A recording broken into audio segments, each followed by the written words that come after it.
So we are back in open session, and there was no action taken in closed session. Let's stand for the flag salute. I'll lead it this time. Commence. I pledge allegiance to the flag of the United States of America and to the republic for which it stands, one nation, under God, indivisible, indivisible, with liberty and justice for all.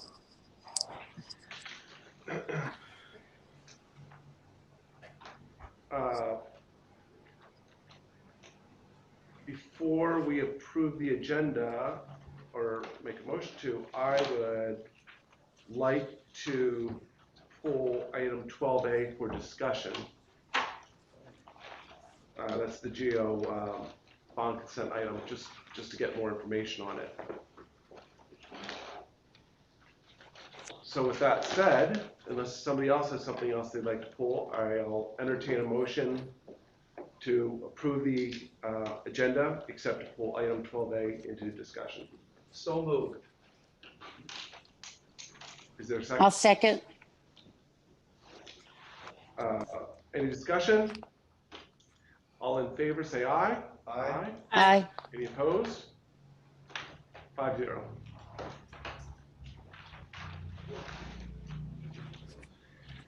Superintendent Ochoa, community staff and staff recognition. Yes, tonight it is my honor to recognize and celebrate the work of 3 people who work for our school district.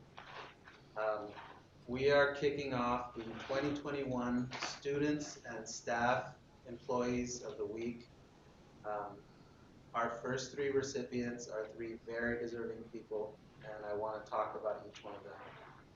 Our Administrator of the Week is Lilia Espinosa. You all know Lilia, have known her for many years. Lilia has been a teacher. Well, first of all, has been a student, has been a teacher, has been a district level coordinator, and now is the principal of R.O. Hardin.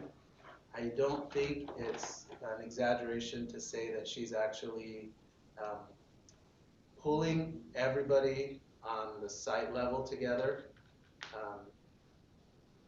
almost to the level of a rebirth at that school, of the excitement of, hey, we're making progress with these kids. Our kids are improving every day. The campus is absolutely beautiful. The campus looks gorgeous. So she's having that well-rounded impact on a school where her co-workers feel respected by her. They want to work for her. And parents know they can trust her.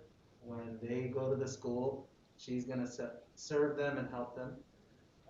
And she's recognized as Administrator of the Week for all of the work she did, actually on the curriculum side, because she's very, very talented at diagnosing the academic needs of our students. So it's really our honor to be able to recognize her as our Administrator of the Week. Our Teacher of the Week also works at R.O. Hardin, and she is just a dynamite person and an even better teacher. She was with us a couple of weeks ago at one of our parent town halls. Her name is Mary Villegas. Mary, if you've never been in her class, it is an absolute joy to go into her class. Mary was also, she's a longtime Hollister person. She's totally committed to our district, and she put the time in to come out and represent teachers in our district at one of our first parent town halls, and she was just amazing. While she was there, she said, our team has been getting together all summer. So this is a person that she's just so excited about being a teacher. Even when she's on summer break, she creates meetings with her coworkers at her school who teach her grade level, because she just wants to be ready for her students. And that's just the kind of spirit and the kind of caring and the kind of professionalism that she brings to the table, so I wanted to recognize Mary. And then our last recipient is our classified employee of the week, and she is Annabelle Alvarez. Annabelle works just on the other side of this wall. She's been a secretary support service for us, has been a long-time CSEA employee. Annabelle is extremely hardworking. She's kind to others. She's highly professional. And she's just an awesome addition to our Ed Services team. So with that, I'm going to pass it back over to President Bernowski, and I'm going to answer the phone because somebody's calling me. So. All right. So we are now in public comment period. Mr. Bernowski, I have one that I'd like to Yeah, read. you can hold on 1 second. Sure. We had a phone call. Yep, and I think if you give us maybe another 10 minutes and call back, we'll patch you in.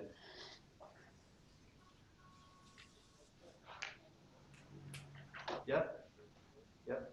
Okay. Thanks. We have a representative from Otto that's going to call in when the item comes up. Okay. Jan. Yes, I have a public comment from the president of HESTA, Angela Higgins. And it says, "Good evening, trustees. Please accept this email as a public comment from HESTA. I don't think I could handle any more digital audio communication today. Trust assured, I will be hanging on your every word coming from my TV, though.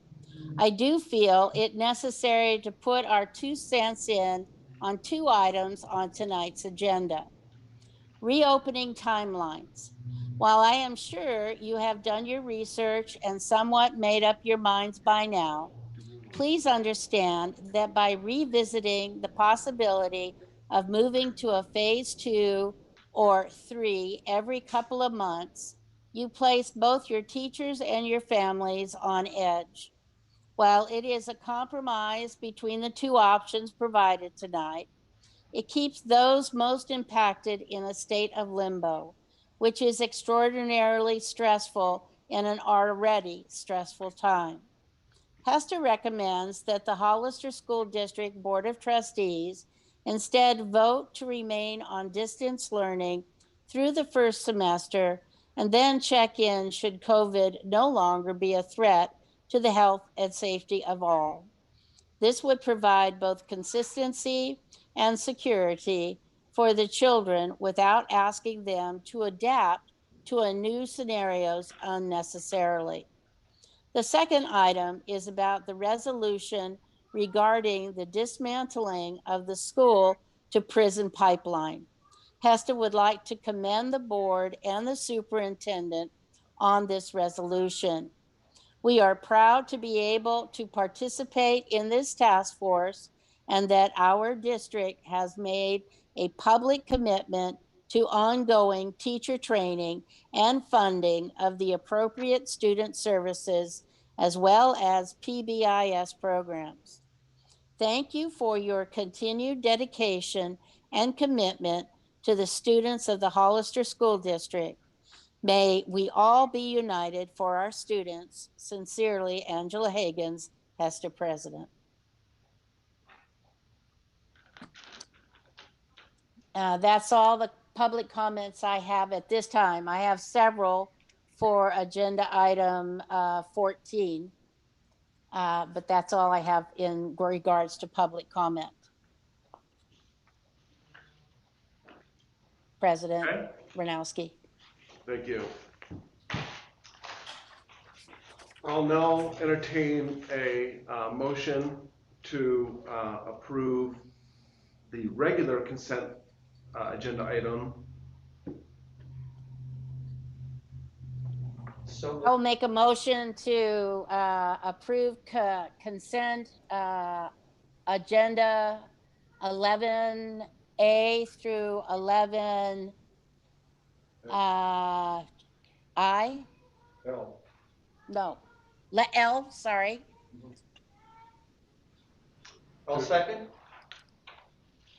Any discussion? I'll call for the vote. All in favor, say aye. Aye. Aye. Aye. Any opposed? 5-0. On consent item 12A. So, Diego, could you just explain to me what's going on here, or what it is? Give me 1 second. This is the delta between the 497 and the 200,000.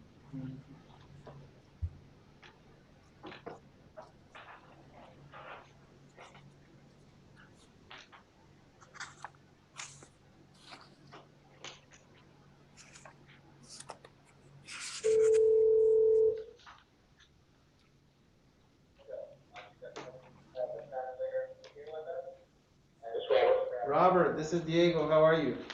I'm good, how are you? I'm good. You're gonna have to lower the volume on your device if you have a computer there, because we can hear it in the background here.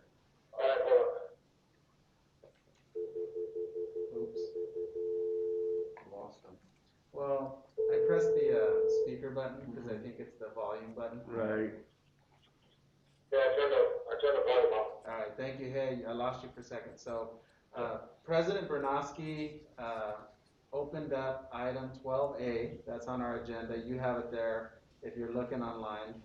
And what I provided the board was a summary of your written explanation of the change orders, along with basically the total cost. And I think the question here is, what are we paying for here? What is this 497,000 attributed to? Right, Basically, and does what it wipe out the entire contingency fund? And does it eliminate the $200,000 contingency we set aside at the beginning of the project? And the answer is yes to that.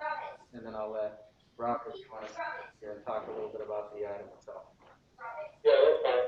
And just be fair with me, guys, I'm not a YouTube user, so I'm trying to figure out where you guys are in the meeting and stuff and trying to follow. So I'm just going to go ahead and answer your guys' questions. I was a little bit behind where you were, so that's why I was probably having a hard time. But in general, yes, it does eat up the 200,000 contingency that was set aside for unknowns and unforeseen. And then it also takes care of, if you guys remember back, one of the bigger items in there is that we had set aside, or at least knew we might have to do, is the lime treat for the soils. So that wasn't part of our contract. It was recommended by the second or third soils report. And I can see Rob talking, but I can't hear him. No, you're good, man. Go ahead. We can hear Okay, you. I'm sorry. It's confusing to watch. I'm not going to watch. But anyway, so we had that set aside. And what we agreed to do early on when we submitted to DSA was not put the lime treat in because we felt that we could find and mine the materials, the good materials, when we got 6, 8, 10 feet down on some of our cuts, that we would find suitable soil and be able to mine it. So we took care of that as part of that change order. And then with the fact of starting the job late, because everybody knows there was a bird that was out there and some other environmental impacts, and we couldn't start in March like we had our permit for, and we started later, we ran into some winter. So we also avoided a lot of other costs that were because of the late month start, because we released structural steel early. As you guys saw, it went up pretty quick. We had it released early, and we bought the mechanical units early. I worked with Aaron and some of the other members to go ahead and try to save as much cost as we could. And then we have the other change order that's in there is as part of not having a gym, if everybody remembers, we had to change a multi-purpose area, which we had included, but then we also added a kitchen area, a warming kitchen, what we put in our base contract because we didn't know which equipment was going to go in there, what finishes the county would want for that warming kitchen. We had all the rough in included, but the finishes were to be paid at a later date, so that's also part of that money that was part of our original agreement. I don't know if I answered your question. It seems kind of awkward since I can't see you guys, but anyways. Well, what my overall concern is, this is Rob Bernowski, is, Hey, Rob. hi, is, we've got this $48 million project, I thought it cost, and we only filled in $200,000 worth of contingencies. We still have a year to go, and we wiped out that contingency fee, and I guess my question is, what's next? And overall, how far are we over budget on this project? Well, that's interesting, because I'm gonna answer your question as honestly as I can. As far as our standpoint, up until this point, this is the only true change orders that you've had, and there's only a small portion of those that you know about. I mean, that you didn't know about going in, right? With the weather and some of that. So, if I can answer your question, as far as we're concerned, I mean, you're really not over budget. You guys did add design, some cabinets and stuff that weren't part of the original, but we've held every other number to stay on budget, if that makes sense what I'm saying. So, and then to answer your other question, most of this money and the stuff we're doing, because of some confusion, most of these change orders, most of this work we did back in December and January. But so to answer your question, we don't have any other change orders sitting there, Rob, to be honest. So unless you change anything, the unforeseens were always expected to be in the dirt, with the exception of the kitchen, right? Okay, You know, so I mean, you guys expected to pay for the upgraded finishes in the warming kitchen area. Everything else is relative to the unforeseens that were in the dirt. okay, So, so unless you come in and change the color, we don't have any change orders coming your way. okay. So then my only comment would be, and this is me as an individual board member, is if there are any changes that we know about them in advance, not in arrears. Because again, it's great that we have the contingency fund, but we don't have one now. Yeah, well, and I think, Rob, or Robert, if you can hear me, Robert, I can hear you. I Okay. can hear you. yeah, you know, I asked that question, when Robert and I discussed this a month ago, and said, you know, I need to know today if there's anything that is going to come on the board's radar. He said, the big question mark with this project was always gonna be, what are we gonna find when we go down, you know, 3, 4, 5, 6 feet? Like, what are we gonna find down there? And I think, Robert, you didn't go into a lot of detail, but when we were down there mining, there were some pretty undesirable options. Like buying a lot of soil was like $1 million cost. Correct. So there was three options. Yeah. At the time we submitted to GSA, there was three options. One was go ahead and lime treat. At a minimum, that was going to be a $250,000 hit.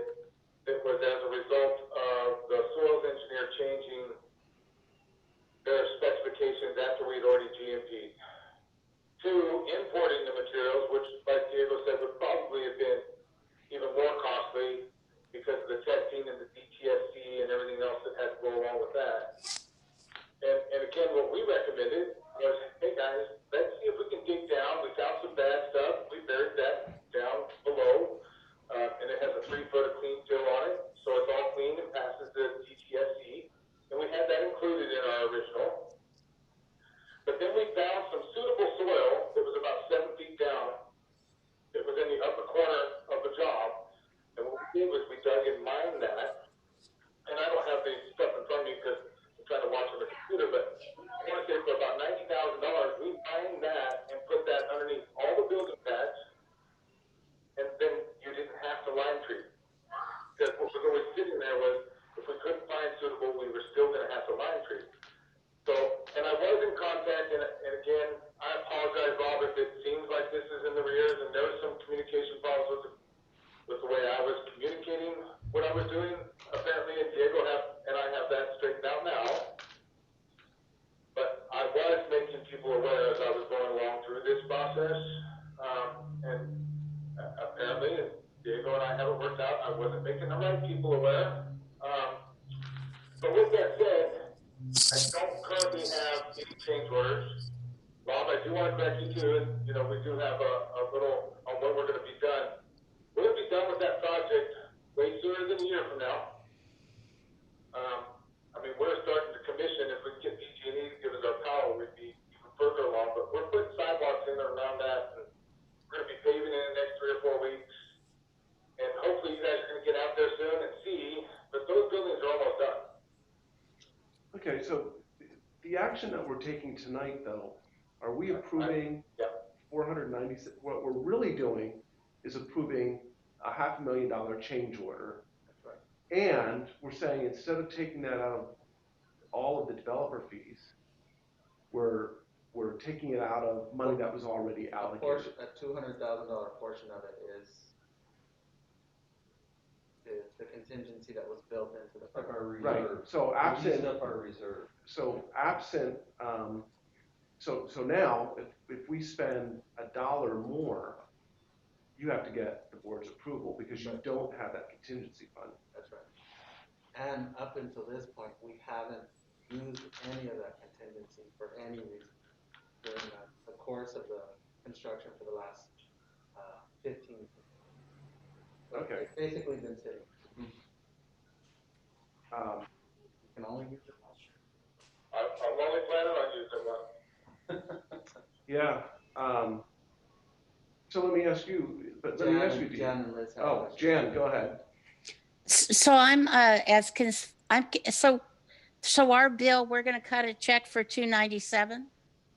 Is that our bill? No, 497. 497. Well, I thought the 200,000 is from the contingency fund. So we're gonna be out 297 Out of the general fund, correct? out of the general fund, yes. That's what I'm trying to understand. So if we had 200,000 in the contingency fund, then we're paying extra 297,000. That's what I'm trying to figure out here. Doesn't it come out of the developer fees? it all comes out of the developer fees, Jan. Right, But but that's what would be extra. that's what would be on top of what we had already budgeted. Fine, okay, that's just what I wanted to understand. I'm So- fine. Liz, So I know Jan asked this, I'm not sure if it was the last board meeting or the one before, or maybe the one before that, but we had also in this development talked about the line of trees that we wanted at the edge of the field, lining the road, Fairview Road. And we said we were gonna talk about that. I just, again, I don't want, any additional things that we didn't incorporate into this plan, to then, because it was something that we specifically said, we wanted that barrier in, we wanted that part of the development. And John knew that, everybody knew that. Even when we had our board meeting, Jan was very clear on that as well. So I don't know if that is also another unforeseen contingency cost that we have not planned. Yeah. For.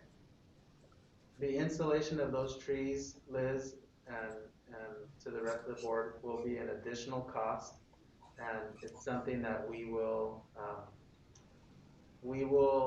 coordinate with Otto so that it doesn't interfere with the completion of their project.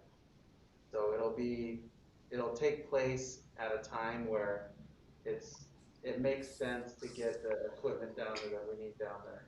So it wouldn't be Otto that's putting in the trees, it would be we'd hire out? I mean, I'd recommend that it be a landscape company. Yeah, that's right.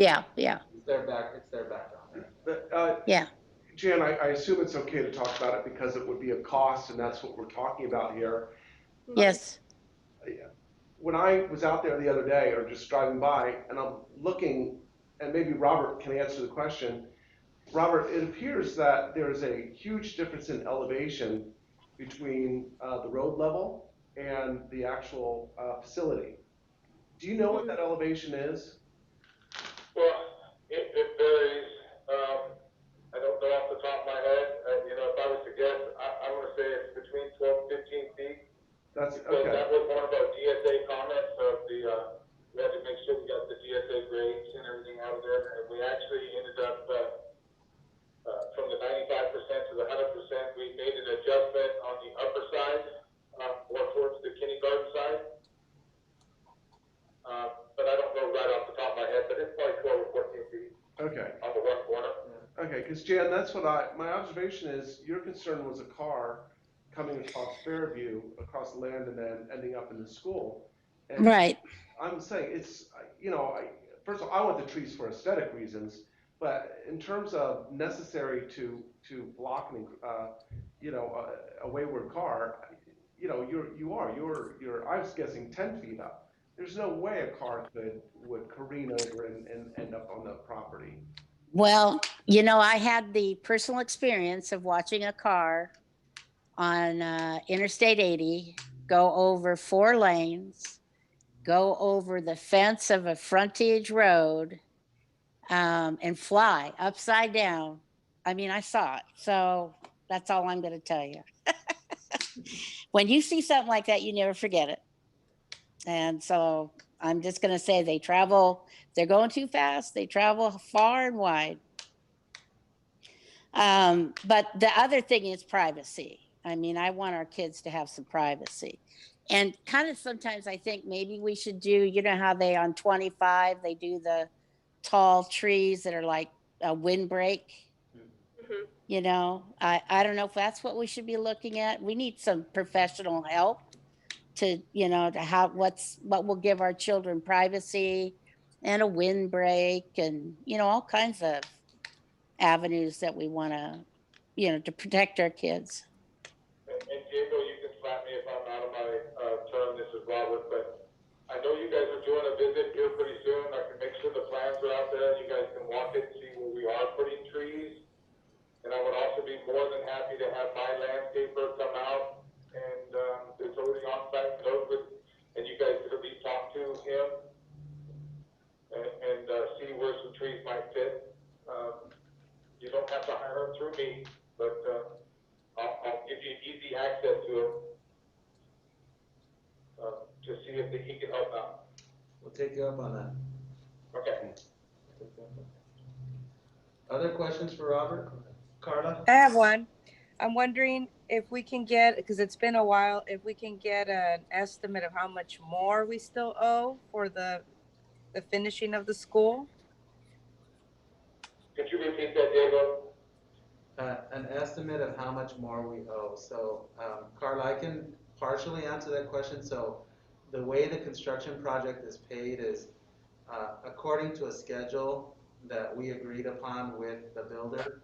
We process what's called a pay app on a monthly basis, and I can bring that to the next school board meeting so you can see it. Okay, thank you.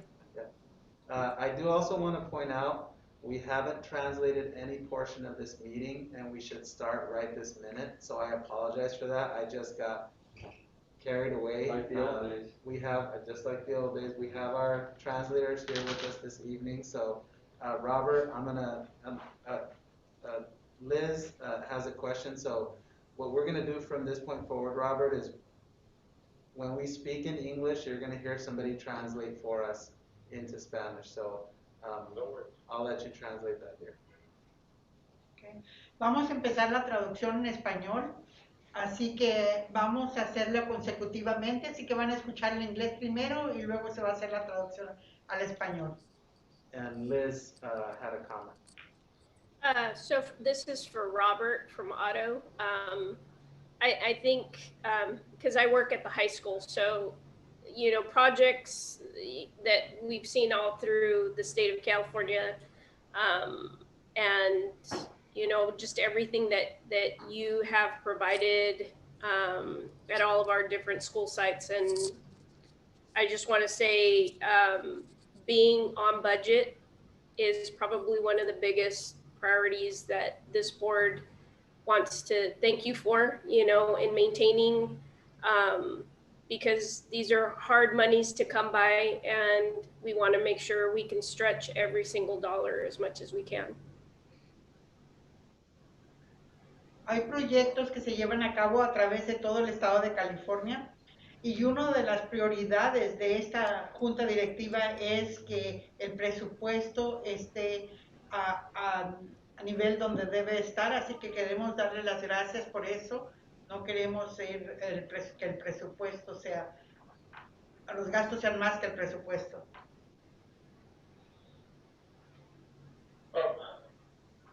Well, I appreciate what you said, and we do take it very seriously to try to keep the projects on budget, and I think we have shown that throughout as far as trying to put as much as we can back into the students, which is also, we put the effort into, if you remember, even with the 6-month delay, our original contract date was December 26th or 27th.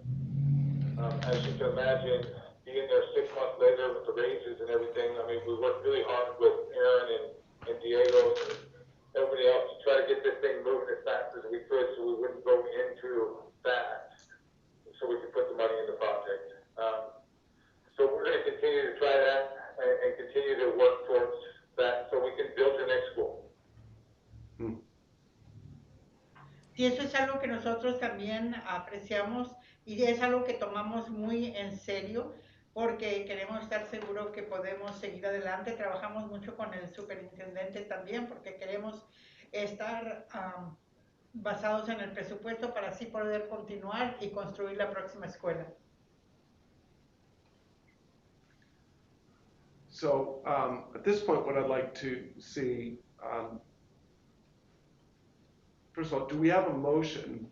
Hold on a second, Jan. Do we have a motion to approve the change order for $497,000, and of that $497,000, take $200,000 from the contingency fee reserve? So moved. Que la pregunta fue que si si se hizo la moción de hacer el cambio de orden de los $497,000 y de eso se tomarán $200,000 de la reserva de contingencia. Se ha hecho la moción. So Steve made the motion. Is there a second? No, Liz made the motion, Oh. I had the second. Okay. So now we'll have discussion. Jan? I wanted to say that I live to Robert.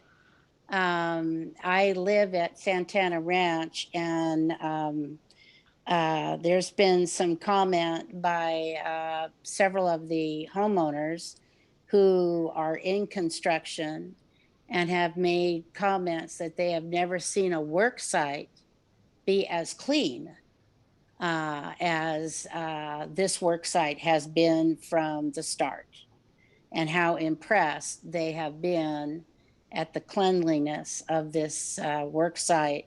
And that I just thought I'd pass that compliment along. Thank you very much. Hold on, Robert. Yo solo quiero decir que yo vivo en Santana Ranch y que los dueños de viviendas de ahí han mencionado que están muy impresionados con la limpieza que hay ahí en el lugar de trabajo. Y solo quería pasar este elogio a Robert, decirle que todos están muy impresionados por la limpieza que se ha llevado a cabo. Okay, Robert. Thank you, Robert.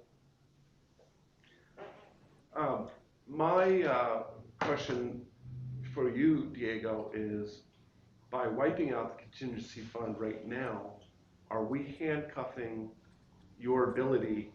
Because that's why I asked the question. You don't have the ability then to spend any money on this unless you get board approval.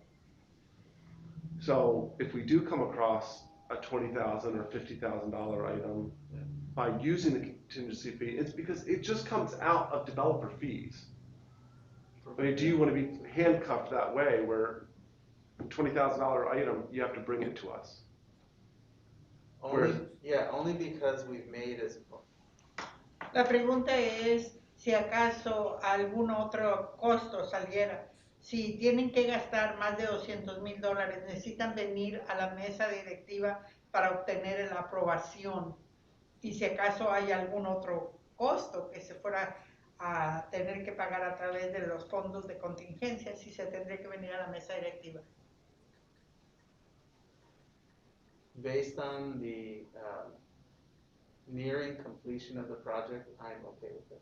If this were to happen 6 months ago, I wouldn't be okay with it. I was gonna say, he just said he's done most of those things, so. La respuesta es que si esto hubiera ocurrido hace 6 meses, pues no me sentiría con tanta confianza, pero ya el proyecto está muy cerca de ser terminado. I think he mentioned the only thing is if we saw the kitchen finishes and we didn't approve, that if we decided to upgrade or change them, that would be the only thing that may increase, correct? Y lo único que aumentaría es si acaso hacen cambios en la cocina. That's correct. Es correcto. Is there any other discussion on this item? ¿Alguna otra discusión sobre ese tema? Hearing none, I'll call for the vote. All in Que no hay ninguno, vamos a llevarlo a voto. favor, please say aye. Aye. Aye. Aye. Aye. Any opposed? Motion carries 5-0. Que la moción ha sido aprobada 5-0. Thank you, Robert. Gracias, Robert. Item 13A, learning continuity and attendance plan. This is an information item for the board, and tonight is the first of 2 different opportunities that the board will have to review our learning continuity and attendance plan. It is a requirement by the state of California. Esta es la primera vez que se le presenta a la Junta Directiva la continuidad del aprendizaje y plan de asistencia. Todavía tendrán 2 oportunidades más de repasar esto. The learning continuity and attendance plan was presented to all school districts 30 days ago with a mandate to have it approved by September 30th, 2020. Este plan de aprendizaje, a continuación de aprendizaje y asistencia, fue presentado a todas las escuelas hace 30 días y tendrá que ser aprobada para el día 30 de septiembre de este año. The plan itself highlights the district's focus on using very high quality core curriculum, that being Eureka Math, that being Benchmark Universe, Orton Gillingham Preventing Academic Failure, and Footsteps to Brilliance for all of our primary schools. Y el plan se enfoca principalmente en alta calidad en el plan de estudio, así como matemáticas, y que no las escuelas no vayan a retrasarse en esos temas. In addition to those curriculums at the middle school level, we implement California collections. We implement a teaching strategy known as constructing meaning. We implement avid strategies, and we implement positive behavior intervention supports at the middle school. También se hace hincapié al aprendizaje aquí en las escuelas de California, las estrategias para demostrar, para enseñar, y también, I'm sorry, what was the last one? It was teaching strategies and I can't recall. I'm sorry. Okay. I lost it. If I remember it, I'll mention it again. Okay. And Footsteps to Brilliance? no, it was a middle school one. It was constructing meaning, avid, and positive behavior intervention Sí, y comportamiento positivo. One of the hardest things about getting this plan ready for the board's review and also engaging with the public is that in a regular LCAP process, we we go out to the public for 3 months and we have engagement with the public. And then we bring those ideas to the school board, and the school board has, you have your goal setting activities. And then we take the parent feedback and we take the employee feedback and we take the board direction and we make it all fit into one LCAP. And what's different about this process is that it's all happening at the same time. Una de las cosas más difíciles es que para que el plan sea aprobado, se le presenta primero a la Junta Directiva y luego se le demuestra al público también, y tienen como 3 meses para trabajar en eso, después vuelve a la Junta Directiva, se fijan las metas y acciones que se van a llevar a cabo, pero ahorita se está haciendo como todo a la misma vez. And every point of view is important, and ultimately the school board is going to be asked to approve the learning continuity and attendance plan that we believe for the next 12 months is going to best serve the students of Hollister. Y claro que todo punto de vista es importante. Se le va después a traer a la Junta Directiva, porque la Junta Directiva va a tener que aprobar esta continuidad de aprendizaje y el plan de asistencia para el próximo año, meses. You'll see that there are sections of the report that are not yet completed, and that's because we're building it as the school year is moving forward. At your next school board meeting, we'll have a completed version for you all to review and to give feedback on. So with that, I want to open it up for any questions that the board has.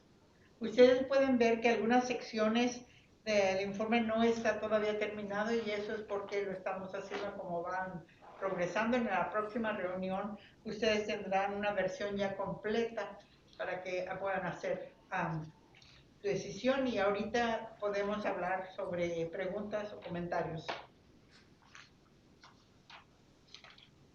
Jan, On page 1 of 13, where it's under general information, the second paragraph in general information, last sentence, it says the district provides its employees extensive professional development opportunities for all teachers, and it should say and staff, because you spent time with the instructional aides on the new on some of the new programs. So we need to include, I don't know if you want to just put and staff, or if you want to put instructional assist, I don't know, paraprofessionals, or, but they should be included, I would think. And I didn't see capturing kids' hearts, and I didn't know if you wanted to add that in under the social part. Yeah. Go in the social emotional section. Yeah, I didn't see that in there. That's the only thing I didn't see. Y el comentario es sobre donde dice que a los maestros se les da el desarrollo, y quiere que incluya también no nada más a los maestros certificados, sino también al resto del personal. Well, I'm particularly happy about what we've done here. Everybody else has been concerned about pupil learning loss, and it's addressed very well here, as well as followed up with the mental and social emotional well-being. Right. Those, to me, those are two of the most important things we're doing here. hold on. I'm sorry. Yo estoy muy impresionado aquí porque creo que explica muy bien sobre lo que se ha discutido mucho, es de pérdida del aprendizaje de los estudiantes, pero creo que aquí se explica muy bien, así como también el bienestar mental y emocional. To me, it shows not only our students, but their parents, that we are concerned with these things. This is definitely something that has to be on their minds. Having the kids at home all the time, are they actually learning from the distance learning? And I was just glad to see it in here. I'm glad that you put it in here, and I'm glad it's addressed. Yo quiero que demostrarle también, no solo a los estudiantes, sino también a los padres, porque todos estamos preocupados si acaso los niños que están en casa están en realidad aprendiendo a través del aprendizaje a distancia. Así que me da mucho gusto que hayan incluido todo esto aquí.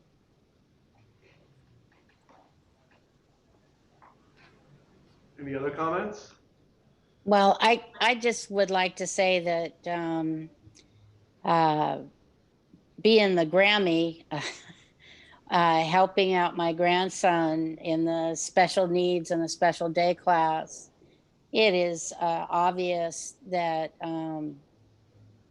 it takes everybody to make this work. And it is not easy on either side, but I have to commend on the district side the amount of effort, thought, and time that has been put in is just been remarkable. And the IT support, oh my goodness gracious.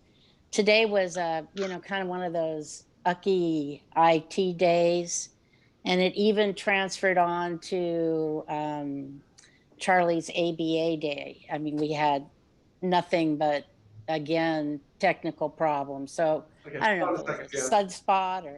She has to translate. Hold on a second.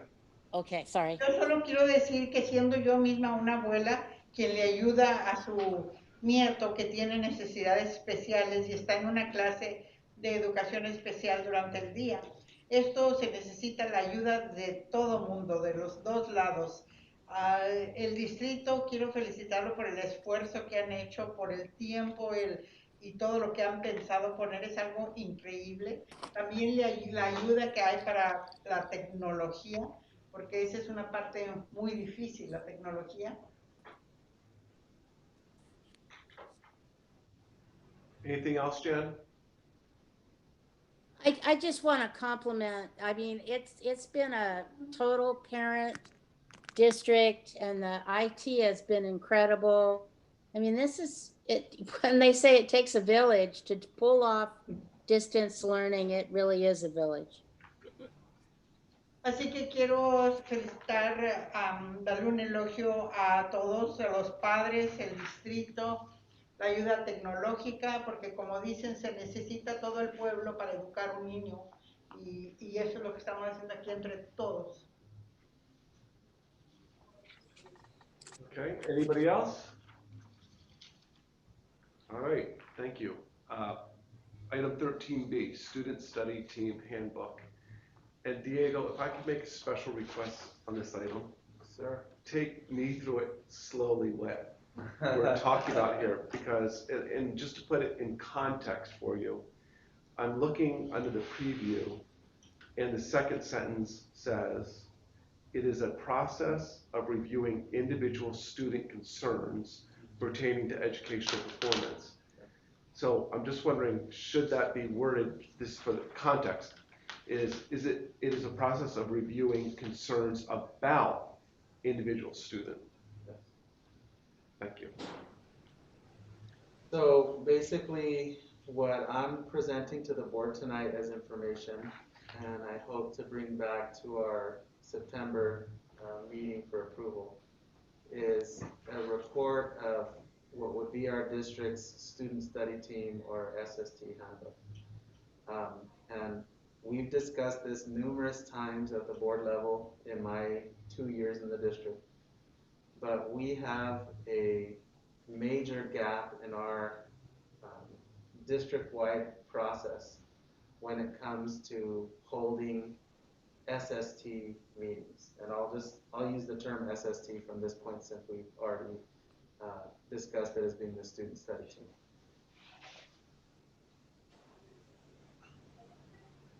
Yo quiero presentar esto como información solamente, pero en la reunión de septiembre se va a discutir más. Hemos hablado en los 2 años que tengo ya aquí con el distrito sobre el equipo de estudio de los estudiantes, que aquí en adelante se va a referir como SST.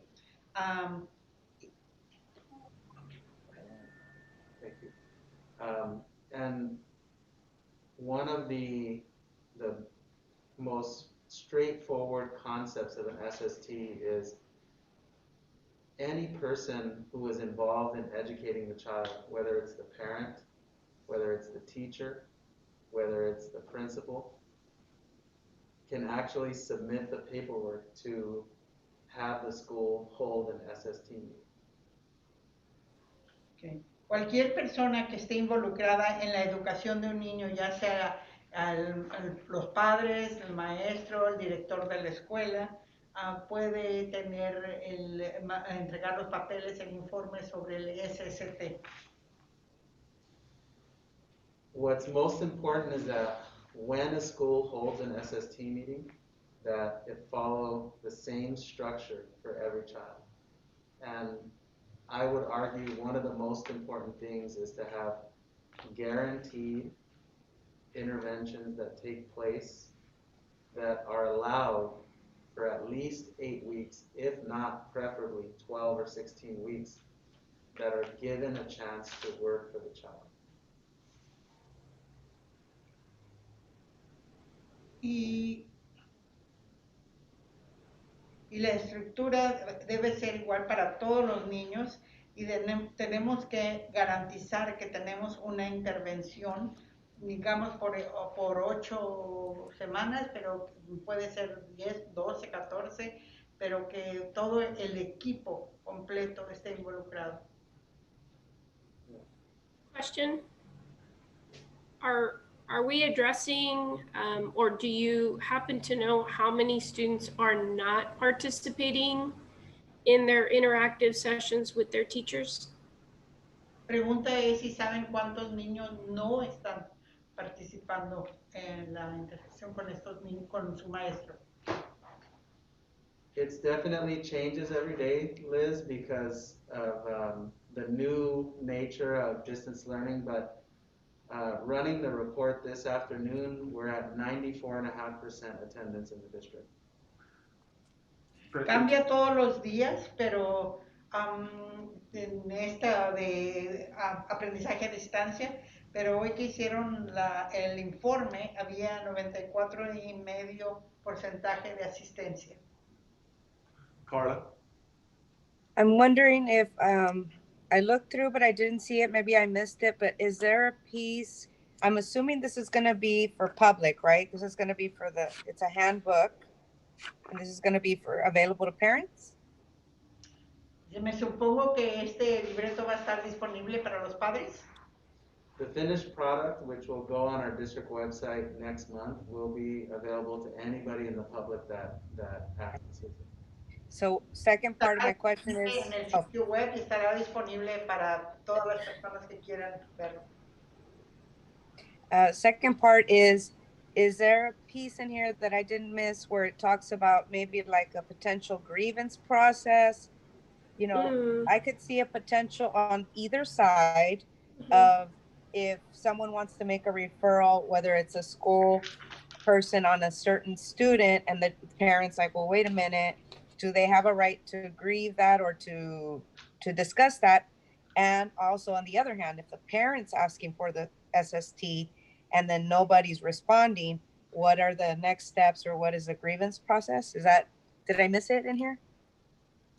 La pregunta es que si hay un proceso de agravio, por ejemplo, si alguien quiere referir a un estudiante al SST o si los padres están pidiendo y no reciben una respuesta, ¿cuál es el procedimiento que deben seguir?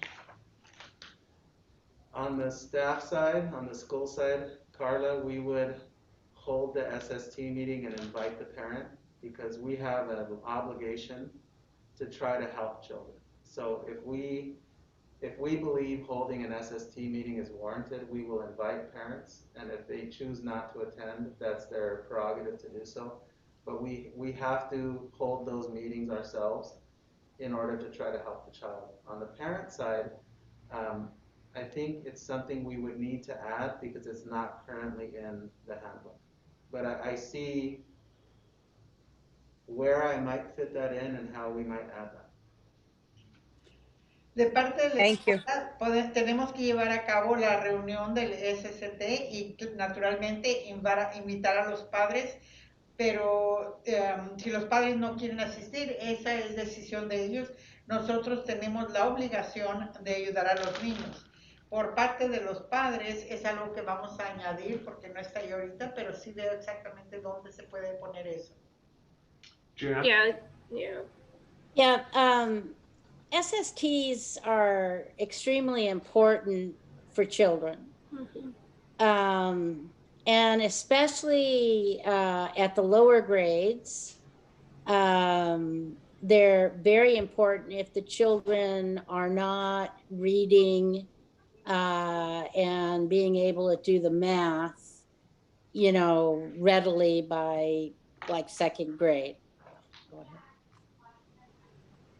El SST es extremadamente importante para los niños, especialmente en los años más bajos, porque si los estudiantes no están leyendo o no están haciendo sus matemáticas a nivel, eso es importante.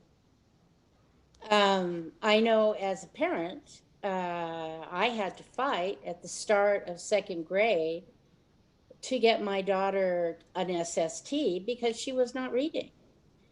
And I had to fight, and parents should not have to do that just even to get the SST.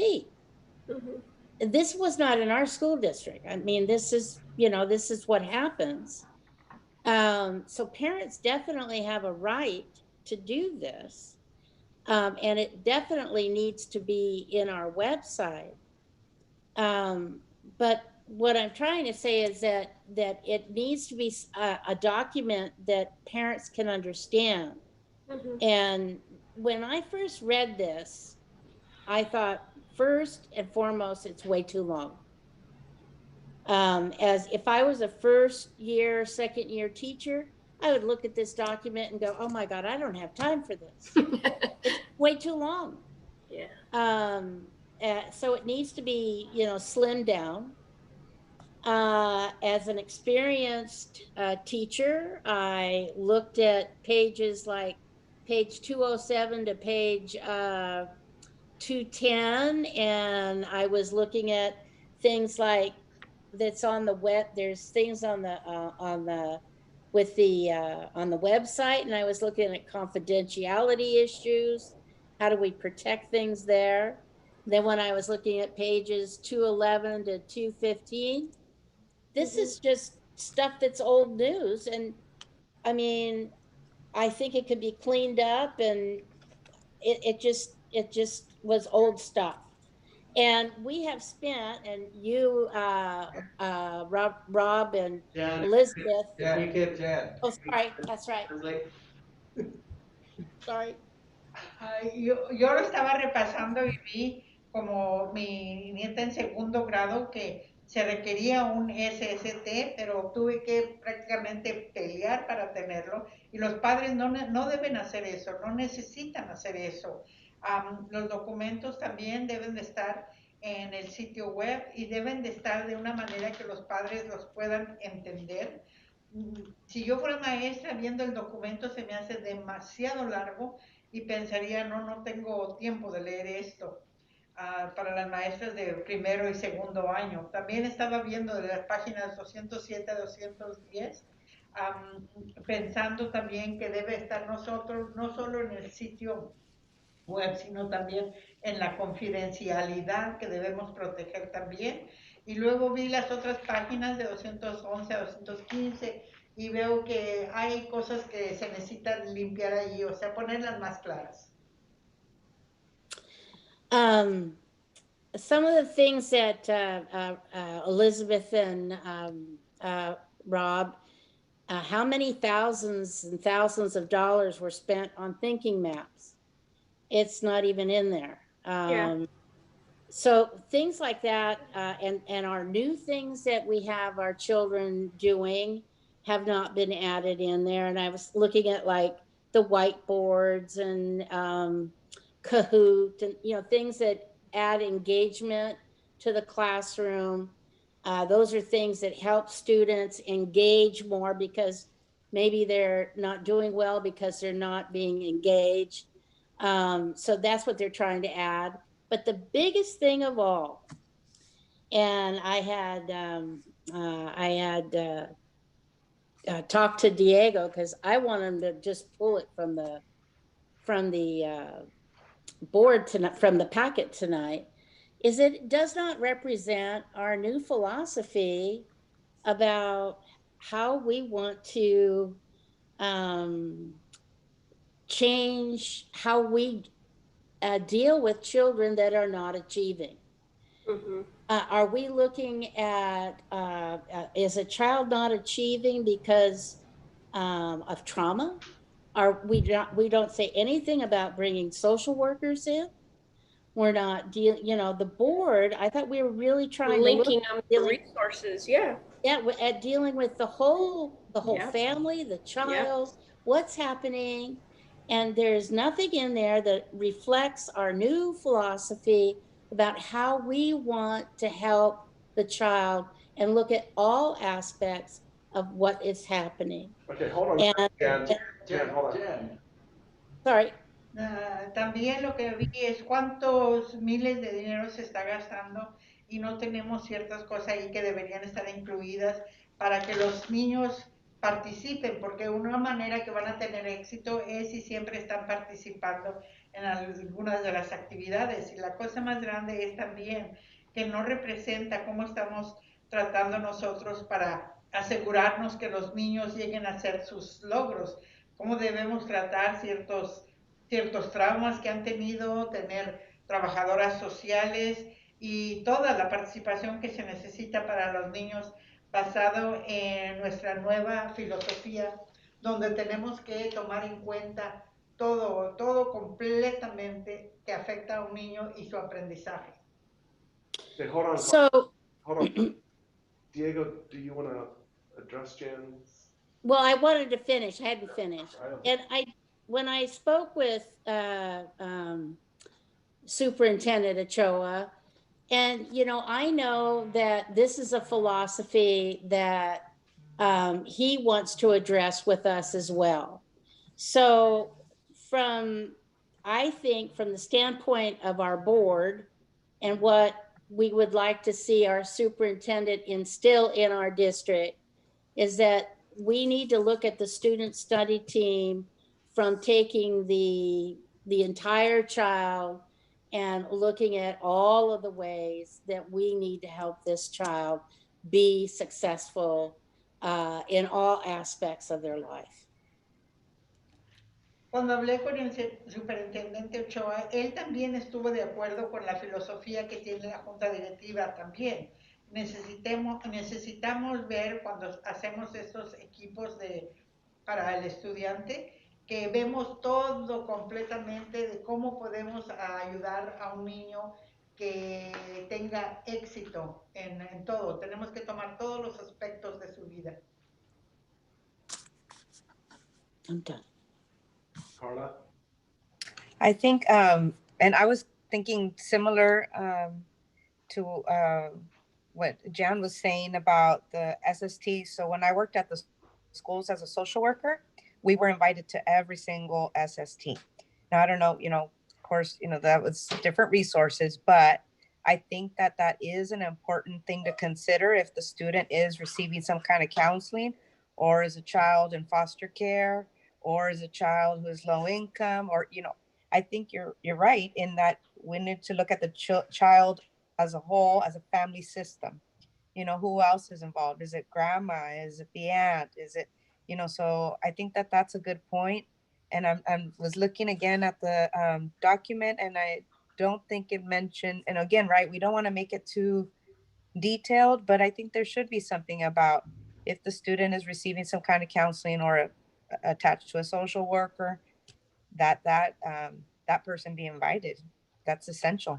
Well, Y yo estaba viendo y estoy muy de acuerdo con lo que se dijo anteriormente. Si acaso un niño está recibiendo ayuda de una trabajadora social, entonces pienso que la trabajadora social debe ser invitada a estas reuniones del SST Y también tomar en cuenta todas las cosas que involucran al niño, por ejemplo, si el niño está recibiendo ya consejería, si el niño está en una casa hogar, si el niño viene de un ingreso muy bajo, o quién más está involucrado en la vida del niño, si es una abuela, una tía.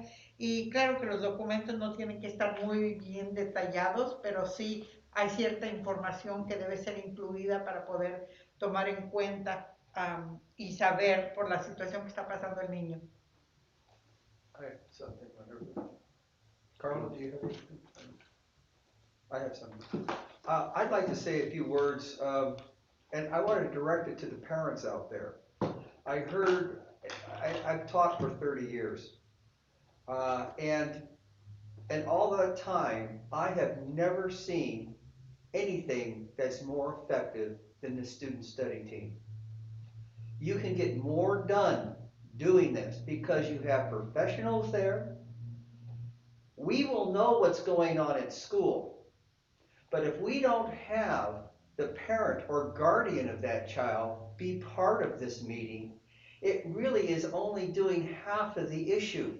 We don't know what's going on unless you give us input. Like if a child demonstrates a certain behavior at school, do they do that at home? That sort of thing. If you're not there, we don't have that input. We can't get that from the student. We have to get it from the guardian. So I would highly encourage, because it is an extremely effective program if you have all parties involved. And that's what I have to say about that. Lo que yo quiero decir es mencionar algunas cuantas palabras sobre eso. Yo he enseñado por más de 30 años y no pienso que hay nada que sea más efectivo que estas reuniones del SST, porque debemos todos tomar en cuenta también lo que sucede si el padre o la tutor que esté encargado del niño debe hacernos saber lo que está pasando. Si nosotros vemos que hay ciertos problemas de comportamiento en casa, queremos que su tutor o los padres nos digan si esto también está sucediendo en casa, para así saber cómo afrontar esos problemas. Es extremadamente importante que haya participación de todas las partes involucradas para poder ayudar al niño para que este sea más efectivo. So, Diego, what I get from this, now that I understand it a little bit more, but what you're doing is saying no matter what school one of our students goes to, the SST will be handled the same Throughout the district. throughout the district. Okay. Así que si entiendo correcto, no importa a cuál escuela está yendo el estudiante, el SST tendrá lugar en todo el distrito. And I want to talk for a minute about why. Y quiero hablar por un momento sobre por qué. Because when we have Orton Gillingham Preventing Academic Failure. It's one of the strongest, most effective reading programs out there. And we have Footsteps of Brilliance that is proven, research-based to help children improve their reading. And we have Saturday Scholars that we're going to pick up again this year. When we have those things in place, but a child is not participating in any of those things, we are creating a major problem by placing that child in special ed before we've put our interventions in place. Because what we owe to that child and to that family is to say, everyone in this district is supposed to use Footsteps of Brilliance, but we're going to do things to check on you and make sure you're using it. Everyone in this district has access to Orton Gillingham Preventing Academic Failure, but we're going to make sure that you're in the group with our intervention teacher, so you're getting the strongest support from the most trained and most professional and most experienced person. And we're going to make sure that the principal has a meeting with your parent in 3 weeks to check on Footsteps of Brilliance, Preventing Academic Failure, and homework completion. And that's what you do in an SST. You come up with a little mini plan of what's gonna happen in 2 weeks, and what's gonna happen in 4 weeks, and what's gonna happen in 6, and what's gonna happen in 8 weeks. Then you bring everybody back together and you check to see how it's going. And what is important for the board to know is that the number of children in the last 2.5 years that have been evaluated and placed in special education is way beyond the norm in California, way beyond the percentage that's appropriate for any school district. And this handbook, when it's brought back to the board next month, will be a huge step for us in reversing that over-identification of children. And basically what this board has done in the last 2 years is you've put funding into Eureka Math, into Orton Gillingham, into Footsteps of Brilliance, into Benchmark Universe, into these strong research-based programs for students. And we have to let them go to work. And when a child's falling behind, we have to put those programs to work. And we have to extend the time that we give these kids to make that progress. So one example, when you have a child who's in first grade, they're supposed to know all of their letter sounds, and they're supposed to be able to start making a simple, sorry, I know. Somebody's got to wave at me. Like this. Once you get going, it's hard to stop, huh? Yeah, and I hate to.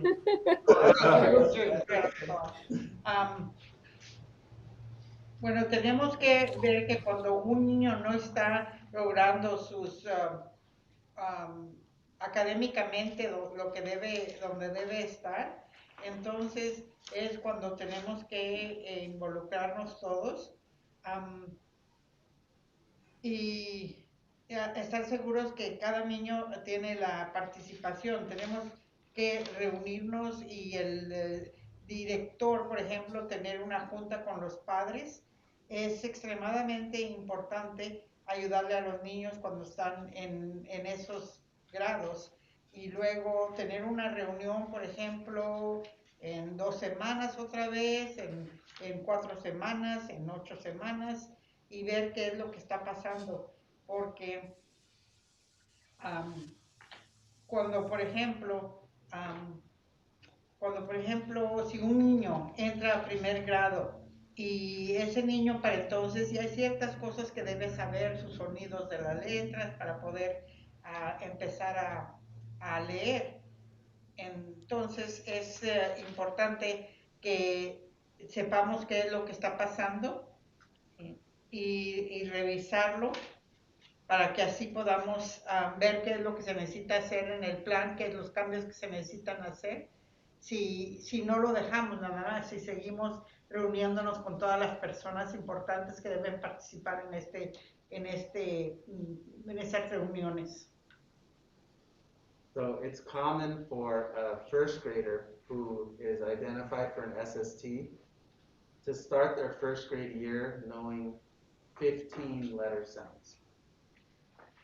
Y para un niño que empieza en primer grado es común que ya sepan 15 sonidos de letras. Y también mencioné anteriormente, que se me olvidó mencionar, es que en los últimos 2 años, cuando están evaluando a los estudiantes, muchos de los estudiantes están siendo puestos en educación especial. Entonces es lo que tienen que cambiar, porque no es porque no puedan aprender, es porque no se les ha ayudado lo suficiente y eso es algo que queremos cambiar aquí.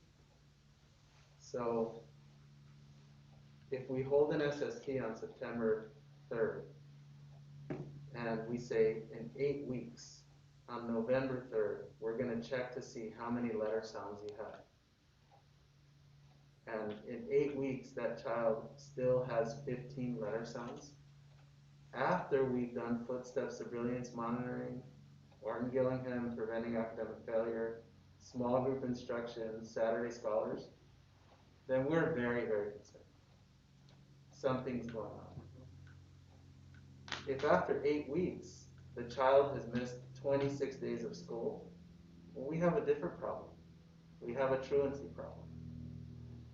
If after 8 weeks the child knows 25 letter sounds, we're saying this child's making some progress. Let's figure out what's working and let's. That is the essence of an SST. That's exactly right. You have to put strategies in place. And so I just want to make the board aware. Until this year, those intervention strategies have been completely based on what school your child attends. Okay, stop. Así que como dije, si un niño entra en primer grado y sabe 15 sonidos de letras, entonces tenemos la reunión del SST el día 3 de septiembre, pues vamos a tener otras 8 semanas después, el día 3 de noviembre, y ver qué tanto ha progresado este estudiante sobre sus sonidos de palabras. Si vemos que no ha habido progreso y todavía sigue que sabe nada más 15, pues algo está mal y tenemos que ver si acaso ha habido la intervención necesaria, si ha venido ayuda con los sábados o qué. Tenemos que ver cuál es el problema. También tenemos que ver cuántas veces ha faltado este estudiante a clases. Si acaso ha faltado más de lo debido, entonces sabemos que ese es también uno de los problemas. Pero si vemos que el estudiante, cuando hemos tenido la próxima reunión, ha progresado, ya no sabe 15, ya sabe 25 sonidos de palabras, entonces sabemos que algo está haciendo bien, entonces tenemos que investigar qué es lo que está haciendo bien, qué es lo que le haya ayudado para que aprenda mejor y entonces seguir con ese progreso. Anything more, Diego? We've got 30 days to refine and make it better, and I plan to bring it back to the board next month. A much improved product, so thank you all for your feedback. Jan? Así que tenemos 30 días para repasarlo otra vez y traerlo otra vez a la junta directiva, todavía aún mejor. There's just one thing I wanted to piggyback on what Superintendent Ochoa said. Quiero algo más que quiero mencionar aparte de lo que dijo el superintendente Ochoa.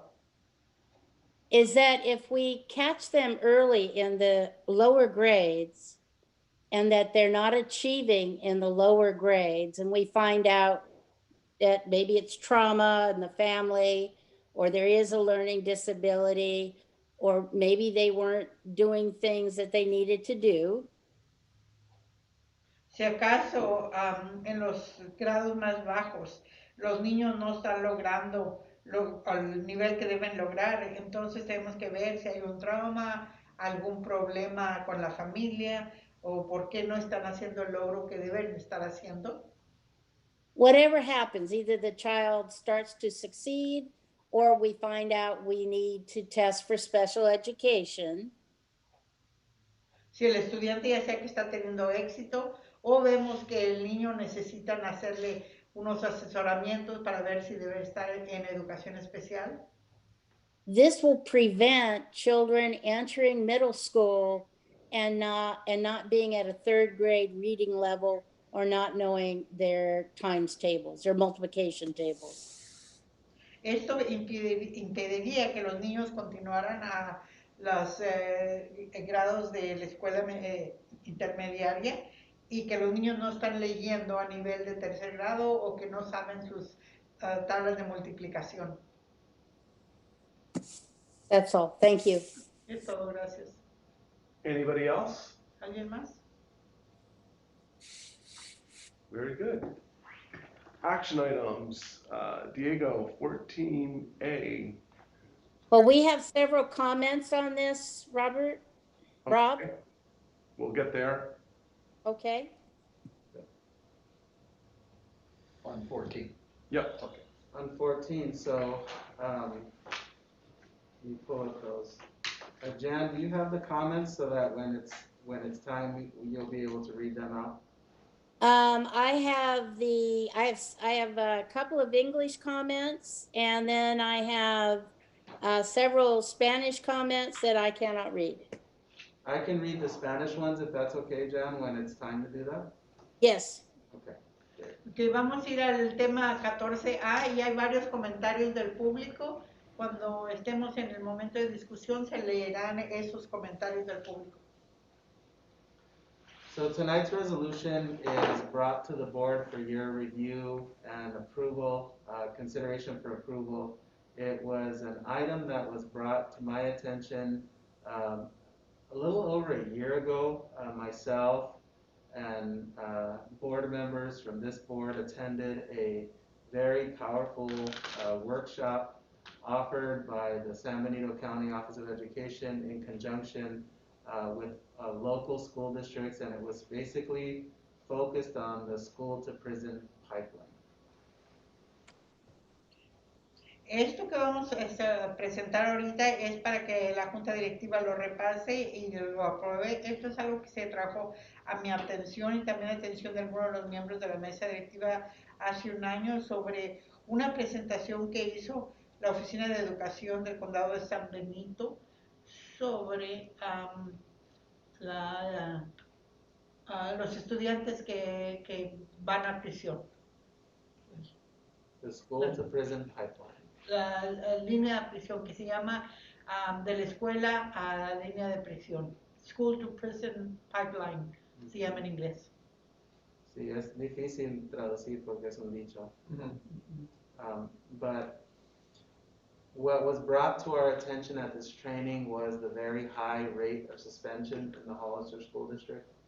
And it really started a process in the county and in our district of analyzing our suspensions and trying to understand how our disciplinary actions were resulting in children missing more school and ending up kicked out of school and ending up involved in the criminal justice system for offenses that took place related to school or at school.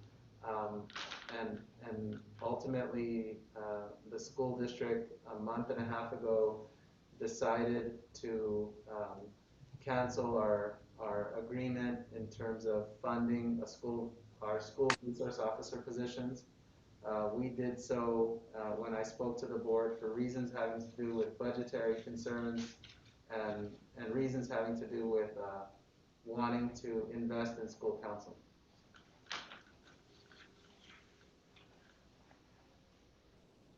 Esto lo empezamos a ver cuando empezamos a ver la política que tiene el distrito de la escuela sobre suspensión, y había mucha suspensión aquí en Hollister, niños que los suspendían. Empezamos a analizar eso, vimos la acción disciplinaria que estábamos llevando a cabo, donde muchos niños estaban faltando más a la escuela a consecuencia de esto, y las ofensas que estaban haciendo los estudiantes aquí, ya sea en la escuela o poquito después de salir de la escuela. Entonces decidimos que, consecuencia de los fondos, no tener ya más al oficial de recursos y en vez de eso invertir en consejería para los niños. Oh, no, I was telling you to pause for her. I do have comments, but. Yeah. And so where we saw the problem most evident was at our two larger middle schools. So what we saw in terms of our data pertaining to suspensions was suspension rates of nearing 15% at our middle schools. So that would mean if we had 100 kids, that would mean 15 of those kids have been suspended from school.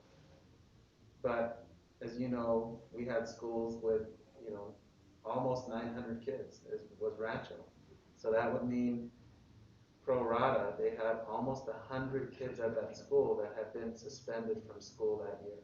And Mays was in the same category. Now, our elementary schools, much different. Most of them extremely low numbers, like 1 or 2, or in some cases 0 suspensions. Empezamos a ver el problema cuál era. Empezamos a ver que los estudiantes que estaban siendo suspendidos de la escuela eran como en las escuelas intermedias, eran como el 15%. Eso quiere decir que de cada 100 estudiantes, pues 15 habían sido suspendidos. Pero en las escuelas tenemos hasta 900 estudiantes, lo cual quiere decir que hasta 100 estudiantes podrían haber sido suspendidos. En las escuelas primarias esos números son mucho más bajos. Much lower. What it called us to do was to evaluate how our district policies impact suspensions. And what this resolution is asking the board to do is it's asking the board to acknowledge that our discipline policies have resulted in these outcomes, in these percentages, in these imbalances in the number of children who are suspended from school.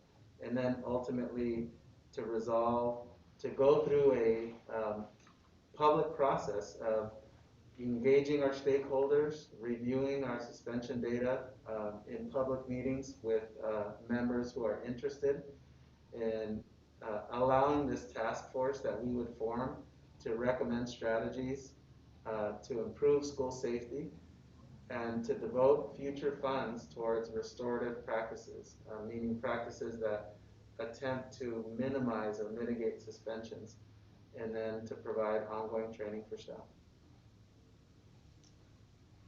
Así que lo que hicimos es evaluar nuestra política y cómo afecta el número de estudiantes que están siendo suspendidos.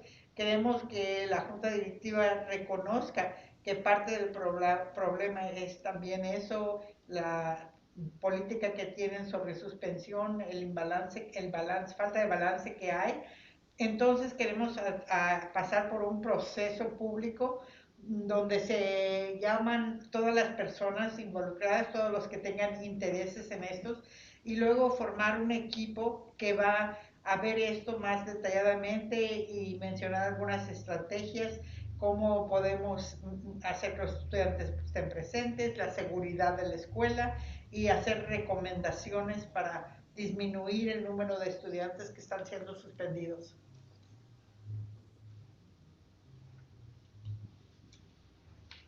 Carla. Do we speak before public? Yes. Just making sure. Okay.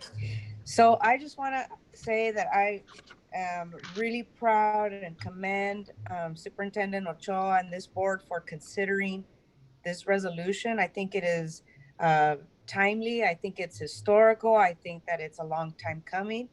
I think that many of us that, many of us have seen, I'll speak for myself. I've seen people that I went to school with that were, fell through the cracks because of this school to prison pipeline. And I want to make sure that we say that it is due to systemic racism and systemic barriers that exist and continue to exist, and even in Hollister School District.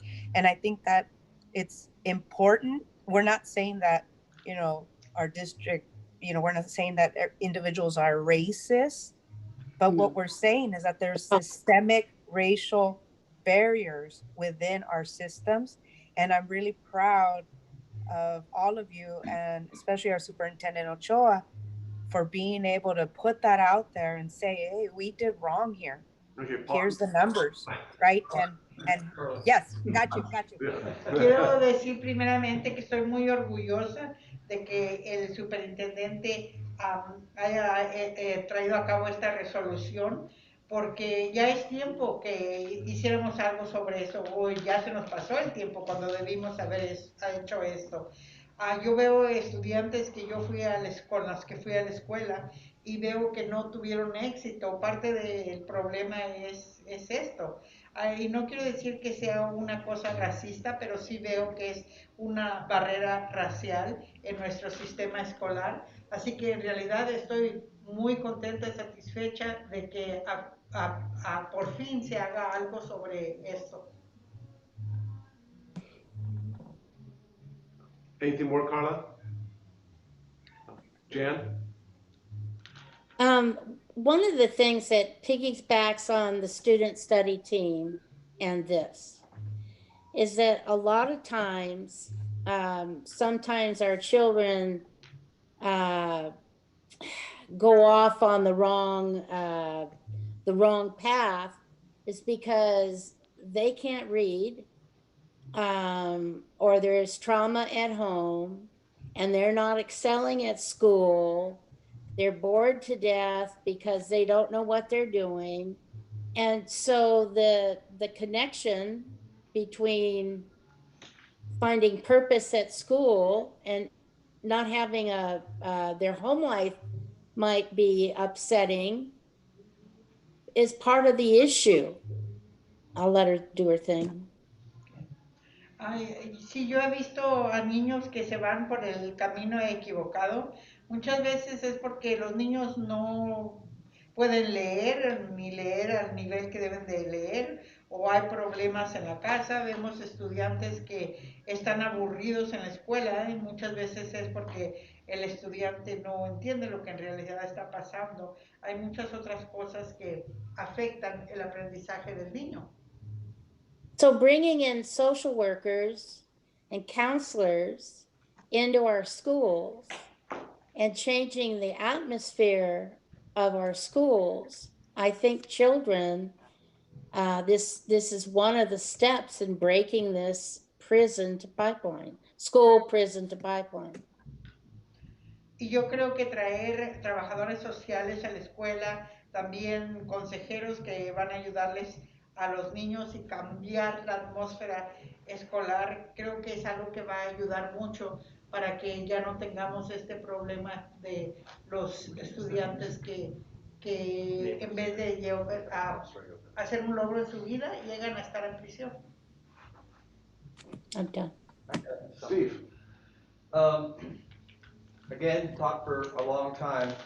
I never thought that suspended, for a lot of kids, it's almost a reward to be suspended. Good, I don't have to come to school. You're not punishing them. You're saying, hey, you're not good enough to be at the school. Now, yeah, there are some students that do bring knives or whatever, but the bottom line is, when you suspend them like that, you are basically saying school's not worth it for you guys.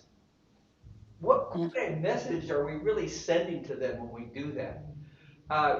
Piggybacking on what Jan said about student study teams, a lot of this behavior can be reduced early on when you catch it early enough. That's the whole point of breaking the school to prison pipeline.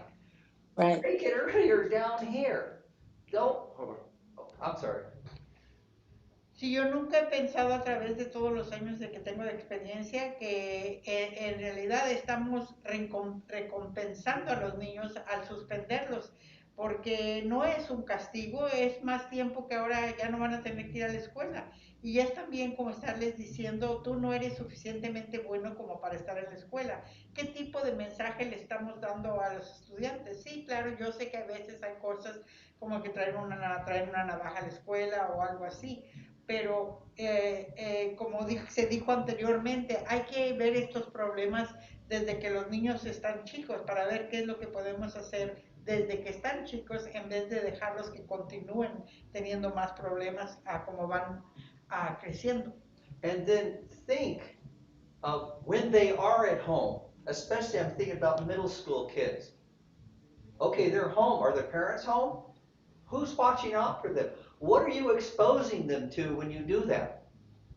Yeah. Instead of all of their friends are being in school, you're literally putting them in a position where I have nothing else to do. Who knows what kind of mischief I can get into?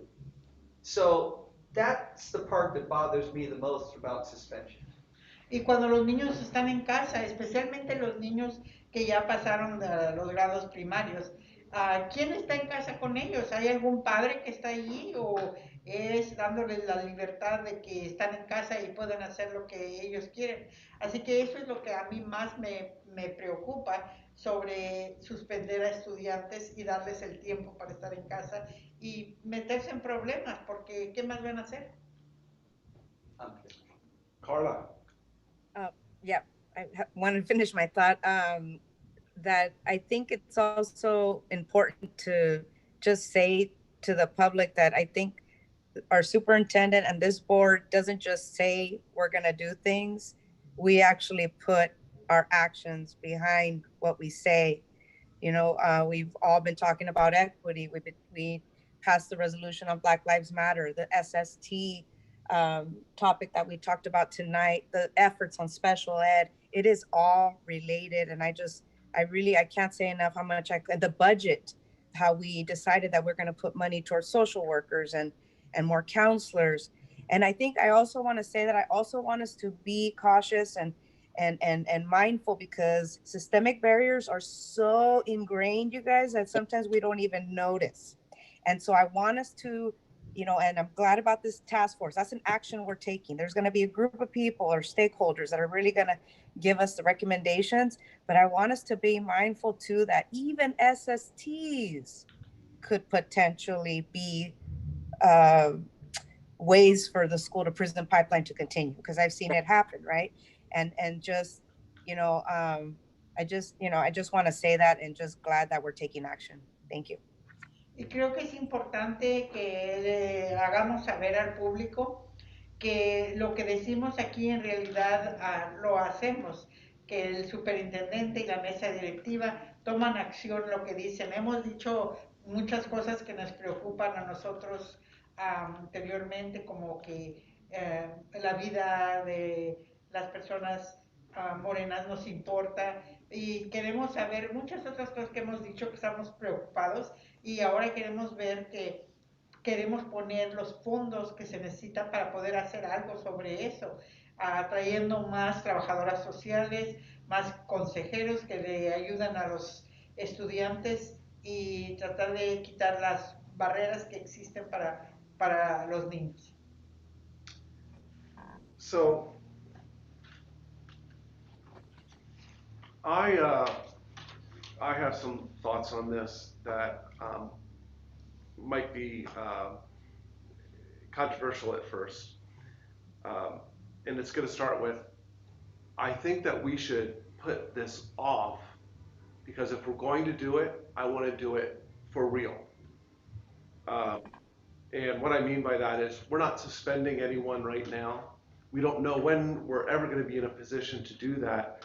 And I'm just worried that we're going to do this, and because of where we are with COVID-19, it's just going to get put on the back shelf. So Yo tengo unas cosas que he pensado sobre esto y tal vez provoquen un poco de controversia ahorita, pero quiero que postergamos este asunto, porque ahorita pues no estamos suspendiendo a nadie, y pienso que con esto de lo que está pasando con el coronavirus ahorita es algo que vamos a dejar y no tratarlo ahorita. Así que the number one thing that will always stick in my mind when we were interviewing superintendents, and I was talking to Diego Ochoa, and he said to me that behavior problems at school occur when academic needs are not being met. And I truly do believe that. And I'm just worried that we're not in a position right now to measure where we are with academics, number one, and number two is, we don't have behavior problems right now that we can do a cause and effect on.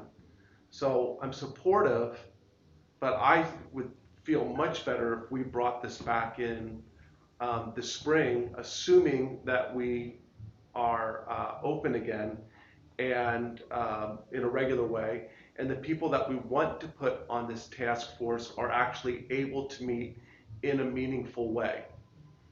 Because I cannot ever lose sight of the fact we're an academic institution, and if we solve both these problems, we all succeed. So I want to take it that much seriously.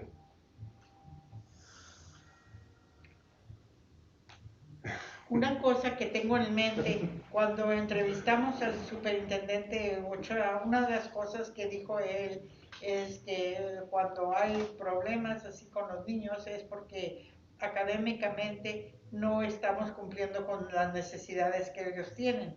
Y por eso tenemos que tomar en cuenta que ahorita que no hay clases y no vemos el comportamiento de niños o no estamos haciendo suspensiones, tenemos que medir, no podemos medir ahorita dónde estamos académicamente. Entonces yo sugiero que dejemos esto por lo pronto y volverlo a ver en la primavera, porque queremos que las personas que estén involucradas en el equipo que van a trabajar juntos puedan en realidad reunirse y hacer algo, porque yo quiero tomar esto muy en serio y quiero que tengamos éxito al hacerlo. So finally, I want to ask Diego Ochoa, Superintendent Ochoa, are those words still true in your mind? Yes. Y quiero preguntarle al superintendente Ochoa si todavía piensa él así como las palabras que nos dijo cuando lo estábamos entrevistando. La respuesta es que claro que sí. Yes. Will always be true. Well, then can I ask a question? If we approve this now, can't you start putting all these things in place with a plan for when we do come back? I never thought that this was going to be implemented like right now. I mean, everything's messed up with COVID. But I'm thinking if we organize, we approve it, and then you put yourself or somebody in charge of a task force that decides exactly, it's one thing to say we're going to do these things. It's another thing, how are we going to do those things? And we don't know that yet. So that's going to take some planning. That's not something you just snap your fingers. I mean, we've talked about a few things that might help, like having an alternative school within the Hollister School District. There's a plethora of things that we could do, but it takes time. I'm sorry, it takes time to plan. Sorry. Bueno, yo tengo una pregunta para el superintendente.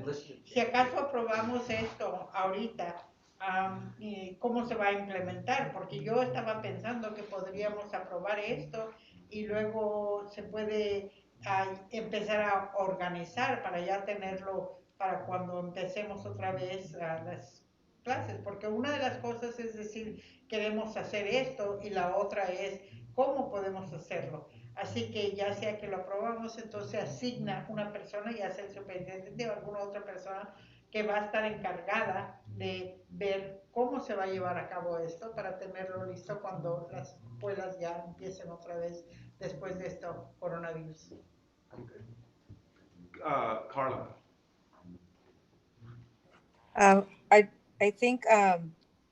I think that we can still do things. I think that if we prolong it, then we're not staying true to our word.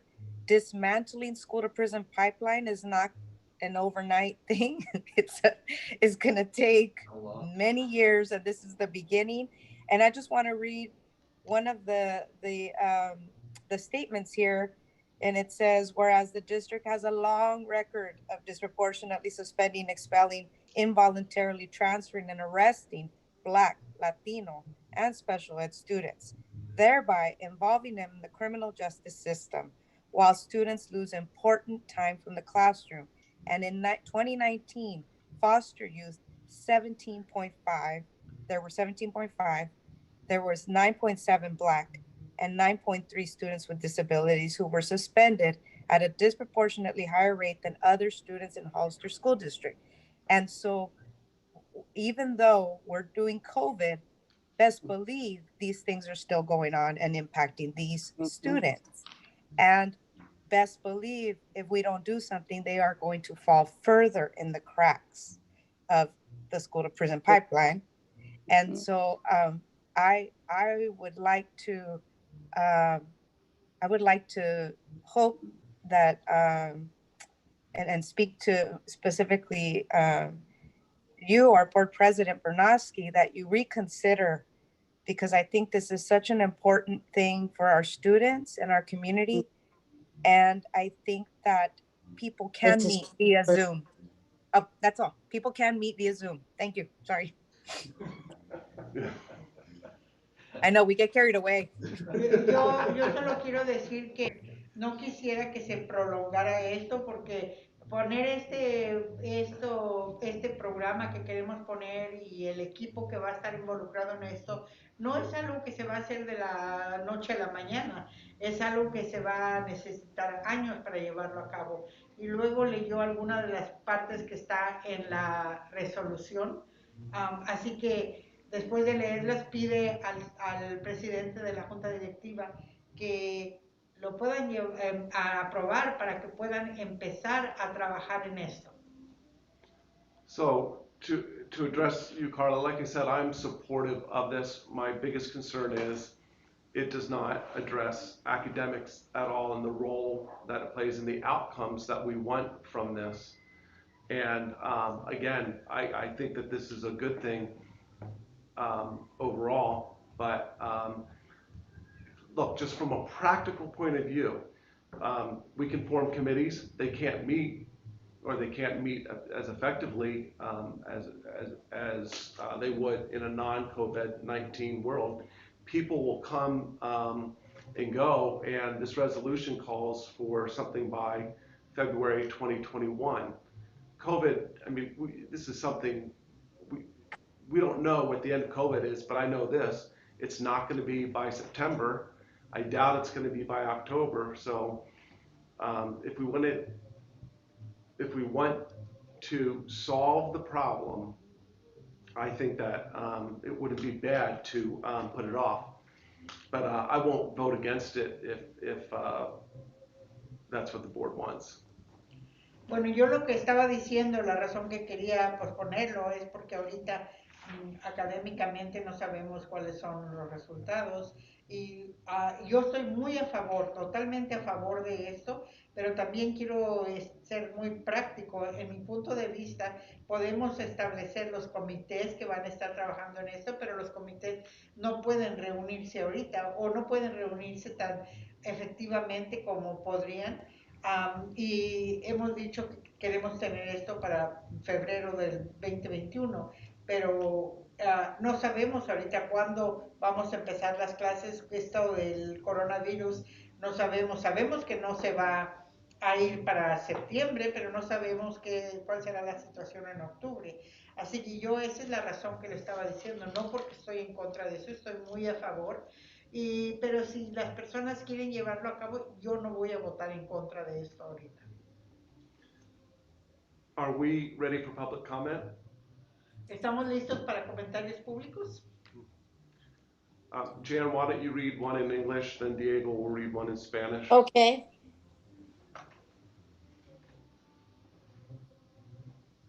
This first one is from Jeanette Neal, who is the Parent Education Coordinator for Youth Alliance.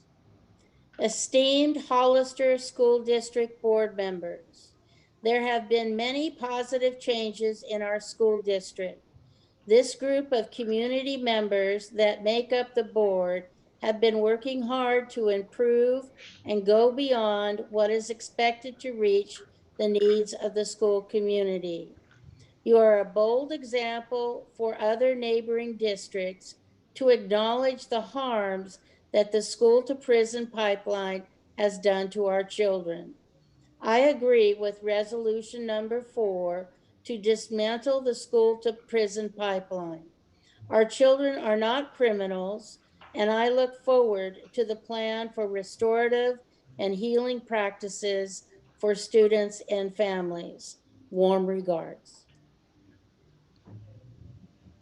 Este comentario es de una persona que es la coordinadora de los padres y educación y está muy de acuerdo en la propuesta que se está haciendo de esta resolución.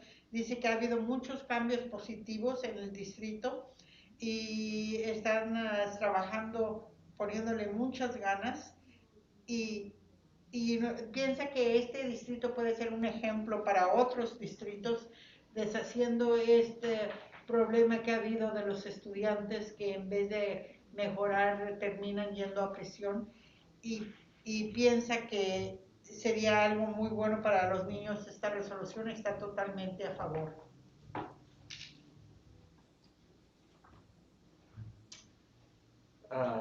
Lo voy a leer en inglés and you can translate it into Spanish. Okay. I understood that this year the district canceled their contract with the police. When the children return to school, does the district plan to renew the contract? Yo tengo entendido que el distrito terminó el contrato con el oficial de recursos, o sea, de policía. Y mi pregunta es si cuando la escuela empiece otra vez, si lo van a volver a ocupar. Jan? I thought that during these, when it's done during an agenda item, we can respond to these questions? We can, but I think if we go through the items, Jen, and all the board members can respond to any of the public. Okay. Do you want to read an English one, Jen? Yeah, I've got it coming here. This is from Rigo Jimenez. He is the Associate Director of Education and Justice for Youth Alliance. Good evening, board, superintendent, and community members. My name is Rigo Jimenez, and I am a proud Hollister resident and associate director with Youth Alliance. I wanted to start off by thanking the board and superintendent for facing head-on the district's history of disproportionately suspending, expelling, involuntarily transferring, and arresting Black, Latino, and special education students for ceasing funding of previous contract with law enforcement to fund SROs this year. Too many of our youth have unintentionally been involved in the criminal justice system at a very young age due to punitive practices and having cops on campuses. I can say with great confidence that the superintendent and board members do not intend on having this continue, especially after reading through the resolution regarding school safety and dismantling the school to prison pipeline that Superintendent Ochoa is submitting. The fact that the term school to prison pipeline is even in the resolution speaks volumes for those of us who have been set on the dismantling it for years for now, because many school districts shy away from it. This is leadership. Having a task force composed of parents, school representatives, and community leaders, like is laid out in the resolution, can prove to be the groundwork for a completely reimagined way of addressing school discipline and supports for students and teachers that will result in benefiting our community for years to come. If our kids are supported and listened to and as opposed to feeling criminalized, they will in turn feel safer and respected. I truly believe that if we are able to get this started this school year, the most challenging year that many of us have faced in our lives, you will not feel the need to have SROs on our campuses ever again, because a healthier alternative will be established. I am not saying that this work will be easy, but it sure will be worth it. Thank you for your time and for your dedication to our youth. Este otro comentario fue presentado por el director asociado de Educación y Justicia para la Alianza de la Juventud y le da las gracias a la Junta Directiva y al superintendente por traer a cabo esta resolución. Dice que muchos de los niños han estado involucrados en que se van a prisión y especialmente niños de afroamericanos y latinos. Piensa que esto que están haciendo ahora será un buen ejemplo para otras escuelas y también están demostrando liderazgo al hacer esto, donde muchas otras escuelas temen llevar a cabo algo así, similar. Piensa que al hacer un equipo esto va a mejorar mucho y ayudar no solo en la disciplina de los niños, sino también darles el apoyo a los maestros que necesitan y tener un ambiente mucho más saludable. Esto es algo que de veras vale la pena hacer y felicita mucho al superintendente y a la mesa directiva por llevar a cabo esta resolución.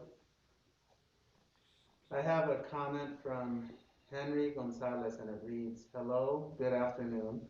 Thank you for taking into account the request of no police in schools, and if more attention and support of counselors can be given to students, I would appreciate that."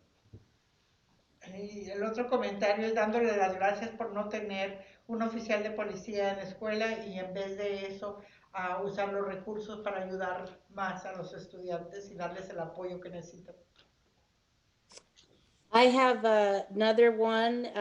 It's from Patricia Elizondo, and she says, "Thanks for making it happen." Y otro comentario de una de las señoras que dice, gracias por hacer que esto suceda. That's all we have. That's all I have. Y son todos los comentarios que tiene.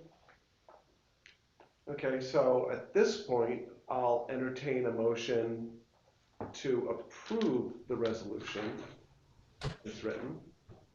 Ooh, I'd like to make a motion that we approve the resolution number 4, 2021-4, okay. 2021, resolution regarding school safety and dismantling the school to prison pipeline.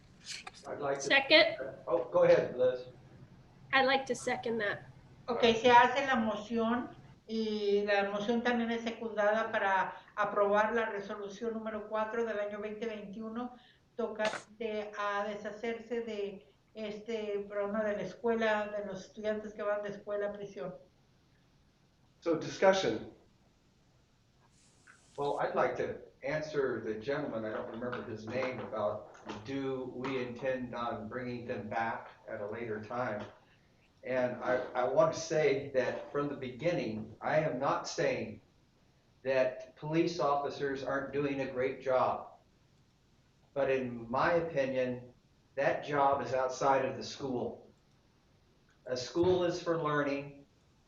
I just don't see how it helps students, children, to see police officers on campus. And I was that way before, and I have to be that way. That's just the way I feel. Okay. I don't believe they belong there. Yo quiero contestar la pregunta que hizo el señor anteriormente sobre si cuando las clases empiecen otra vez, si van a traer al oficial de policía a la escuela. Y yo digo que los policías hacen muy buen trabajo, pero ese buen trabajo se debe hacer fuera del campus de la escuela. No veo por qué deban estar aquí, ni creo que sea beneficioso para los estudiantes ver que está un oficial de policía en la escuela. Y pienso que deben seguir haciendo su trabajo, pero fuera del campus de la escuela.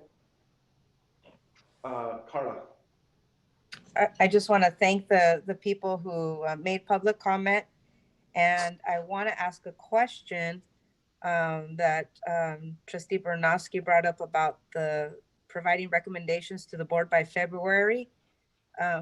So to our superintendent, is that something that we could amend today, or is that something that we could put at a later, like if we approve this today, can we change that date?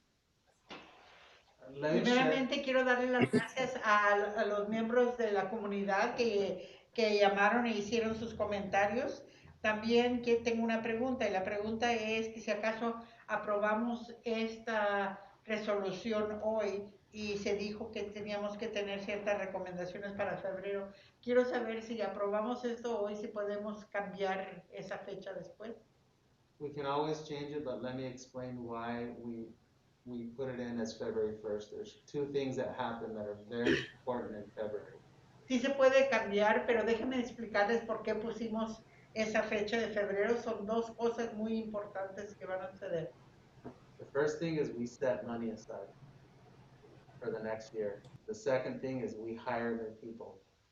If we do it in April and we want to hire social workers through May, Too late, yeah. the ones we wanted to hire in February won't be there. Yeah. Una de las Thank you. cosas es que porque tenemos que fijar los fondos para eso. Segunda es que si queremos ocupar las personas, si queremos ocuparlas en abril en vez de febrero, las personas tal vez ya para entonces no estén disponibles. I would also like to say that as much as I would like to thank Rob that we wouldn't have discipline problems in virtual learning, having been a classroom teacher for 30 years, we'll probably have some problems.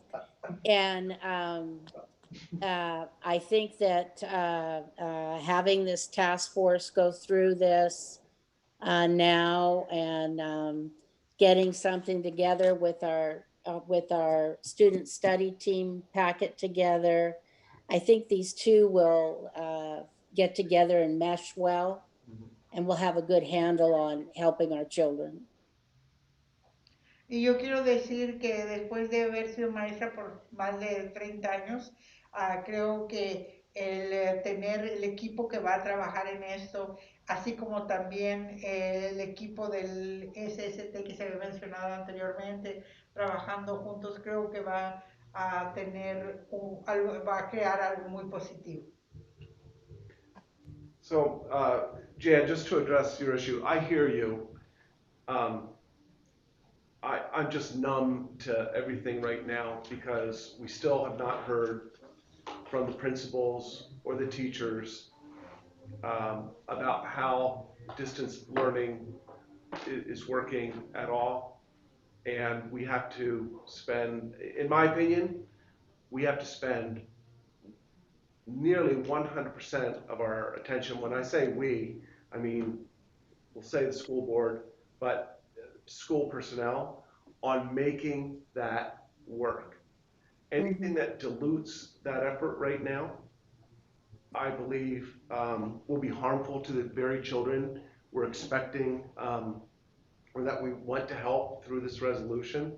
That's number one. Number two is, again, all of my meetings, including this, are just made so much more difficult and more inefficient because of where we are with COVID-19.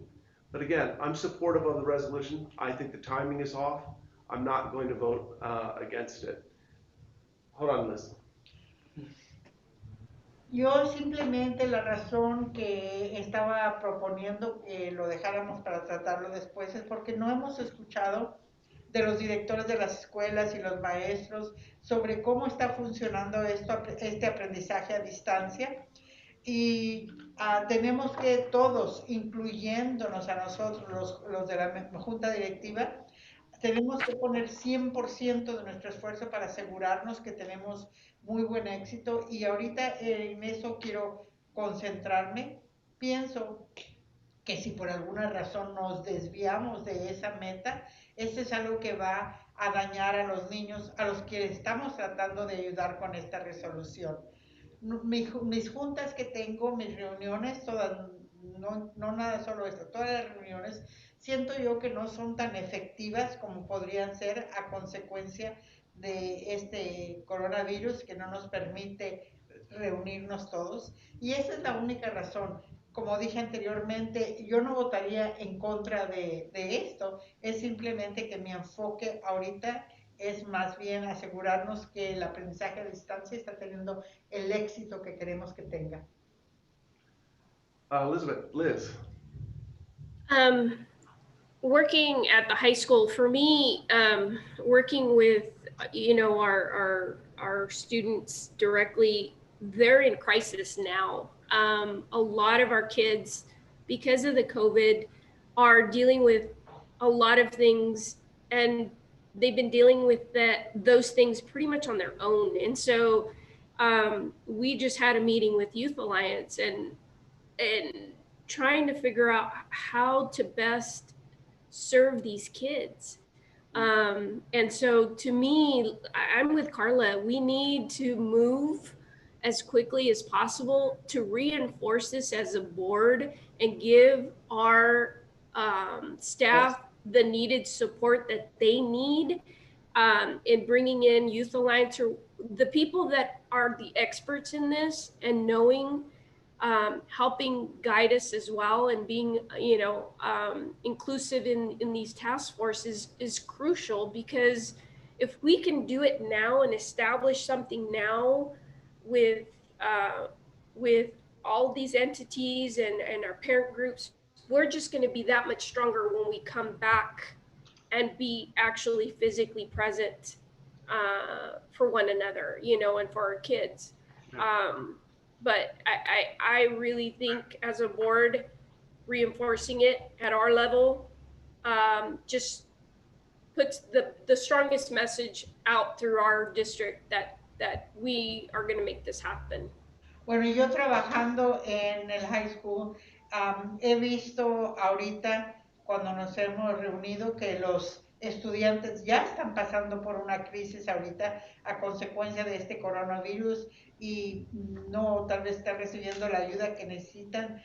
Nos reunimos con la Alianza de Juventud y estábamos viendo qué podemos hacer para ayudar a los estudiantes y al mismo tiempo a darle el apoyo a los maestros que necesitan tener. Y pienso que al hacer esto ahora y empezar a hacer el equipo que empezar a trabajar esto, nos va a dar la ayuda que tanto necesitamos y al mismo tiempo estar ya listos y fuertes para enfrentar a lo que venga cuando ya las escuelas se puedan reunir. Any other comments? So we had a motion made, it's been seconded, we've had discussion, I'll call for the vote. All in favor say aye. Aye. Aye. Any opposed? Motion carries 5-0. Ok, se toma a voto esta moción y es aprobada 5-0. Superintendent Ochoa, 14B, the Joint Powers Authority Workers' Comp. Item 14B is an item that our Fiscal Service Department asked to put on the agenda. One of our school board members, Mr. Kane, brought it to our attention that we might want to delay taking action on this item. I checked in with our Fiscal Services Department, and it turns out we're in no rush to approve this, so we could delay this item and allow our translator to explain. Ok, vamos ahorita en tema 14B, a aprobación de un representante del Distrito Escolar de Hollister para la compensación de trabajadores de Santa Cruz y San Benito. Y esto es algo que he hablado con otras personas y a consecuencia por lo que estamos pasando ahorita, es algo que no tenemos que aprobar ahorita y podemos dejarlo para tratarlo en otra ocasión. So what the item itself is an item that assigns staff to represent the district and in this JPA, this Joint Powers Authority for workers' compensation. And I want to give Trustee Kane an opportunity to just explain the concern that you brought to the table, and then as soon as she's done translating, you can take it from there. Esto sería para asignar un representante en la compensación al trabajador y vamos a darle la oportunidad a uno de los miembros de la mesa directiva que explique las cosas que le preocupaban a él sobre este asunto.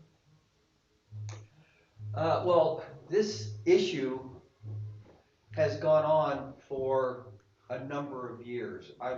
It's hard for me to, at least 12 to 15, since we went with our current insurance company, CISC. or insurance broker. The issue is, when we belong to a JPA, and that stands for Joint Powers Association, essentially what they become is like in a board that governs the two items they govern. Main one is workman's comp, the other one is property liability. We pay for this. This is an expense. I understand that it has gone up again, how much we are paying for this. You want to go ahead and know? Este asunto es algo que hemos visto desde ya hace 12, puede ser hasta 15 años, de esto que le llaman el GPA, que son una asociación de poderes conjuntos que gobiernan dos cosas. Una, la compensación al trabajador, eso es cuando un miembro del personal se lastima en el trabajo. Otra es la responsabilidad de propiedad. Y tengo entendido que otra vez esto va a subir, el costo va a subir. So what I have been suggesting for a number of years and has never been brought forward is we have our medical insurance is through CISC. They offer workman's comp coverage. They offer these things. Why have we never gotten a quote from them? Those are my questions. It seems to me like we're just going with whoever they find in the phone book or something like that. If I could interrupt Okay. for 1 second. Lo que yo he estado sugiriendo, y es algo que he estado sugiriendo por años, es que nosotros tenemos nuestra póliza de salud médica con cierta compañía de seguro, porque ellos también ofrecen compensación al trabajador. Entonces, ¿por qué no hemos investigado cuál sería el costo con ellos? En vez de, parece que nada más seguimos adelante con lo mismo que ya tenemos, en vez de investigar los costos con otra compañía. Steve, if I could further interrupt. The resolution that the school district is asking the board to approve is to appoint representatives, not to make a purchase decision. So what I would recommend, if you'll hear me out, Okay. is that you make a motion to table this item until the next study. school board meeting. And then, because we can't discuss This whether we is like this I topic get or it. not. Then I would Okay, like to make look- that motion. Oh, go ahead. Lo que explicó el presidente de la Junta Directiva es que ahorita lo único que se está tratando es asignar un representante del distrito escolar. Así que lo que sugiere, no están comprando seguro ahorita. Entonces lo que sugiere es que no lo traten este tema ahorita y se continúe para la siguiente junta de la mesa directiva. Then I would move to table this with the proviso that we investigate and find out the very things that I was just talking about to see if what we could do in the future with this instead of continually every year just redoing this. Entonces propone que hagan eso, que no lo traten ahorita, sino que hasta la siguiente reunión, pero al mismo tiempo investigar, en vez de nada más seguir comprando el seguro con esta misma compañía que tienen, investigar qué es lo que más le convendría al distrito. Steve has put a motion on the table. Is there a second? I'll second it. Okay. Is there any discussion? Hearing none, I'll call for the vote. All in favor of tabling item 14B, say aye. Aye. Aye. Any opposed? 5-0. Así que se ha hecho la moción y ha sido aprobada 5-0 de que en este momento no se va a discutir ese tema y se discutirá en el futuro. Item 14C, resolution number 5, 2021, ensuring equity through Spanish translation of all meetings of the Board of Trustees and through translation of written materials. Mr. Ochoa. It is my pleasure to talk about this item. This relates to the very practice you see going on tonight, where we have a translation service that's happening simultaneously, where you saw tonight that half of the comments that were public pertaining to your acts tonight were from Spanish-speaking families. And the recognition that engagement begins with access. If you can't understand what people are discussing, you can't get involved. La resolución esta es aprobar que tengan traducción al español en todas las juntas de la mesa directiva, así como también traducciones de documentos escritos. Y dice, esto es importante porque así, como pueden ver hoy, hubo participación de las personas que hablan solo español al hacer sus comentarios y es prácticamente imposible que personas participen si acaso no entienden lo que está sucediendo.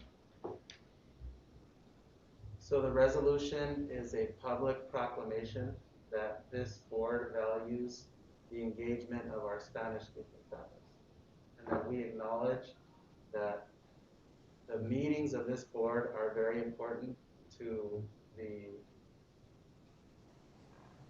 advancement, to the progress that the district makes.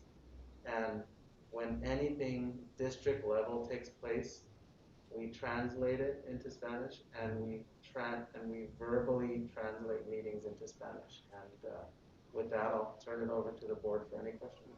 Liz. Así que la razón de esto es para hacer una proclamación pública que el valor de los comentarios de las personas, aun que no hablen inglés, pueden participar y darnos sus comentarios que valoramos mucho y reconocemos que es importante tener traducción en las reuniones, así como también documentos que se tengan que traducir para poder avanzar el progreso que se hace en el distrito.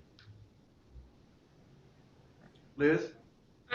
For me, I think this ties in with everything else that we're doing and our proclamations to,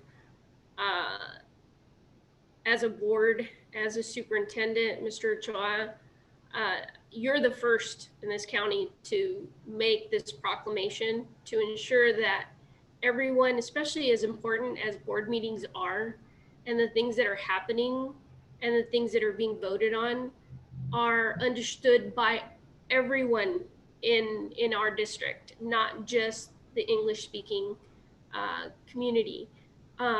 It is just a huge step towards inclusivity and making sure that we all are a part of the process. And I want to commend you, in making this proclamation, and I support you 110%. Esta resolución se reúne a todo lo demás que estamos tratando de hacer, donde estamos tratando de que todo mundo participe en las reuniones que llevamos a cabo, sepan lo que está pasando en estas reuniones y también puedan participar en esto. Felicito al superintendente, es el primero en este condado en hacer algo así, una resolución como esta, y lo apoyo 100%. Carla? Yeah, I also want to commend. It's important that we say that because not everybody is doing this. Not everybody's providing this kind of translation. And being a child who used to translate for my parents, and probably sometimes I maybe didn't do it totally correct, I think this is key for our parents. And I'm so happy to hear Spanish-speaking parents calling in and also asking questions. And so thank you, Superintendent Ochoa. Thank you for this board for doing this. This is a big deal for access and equity.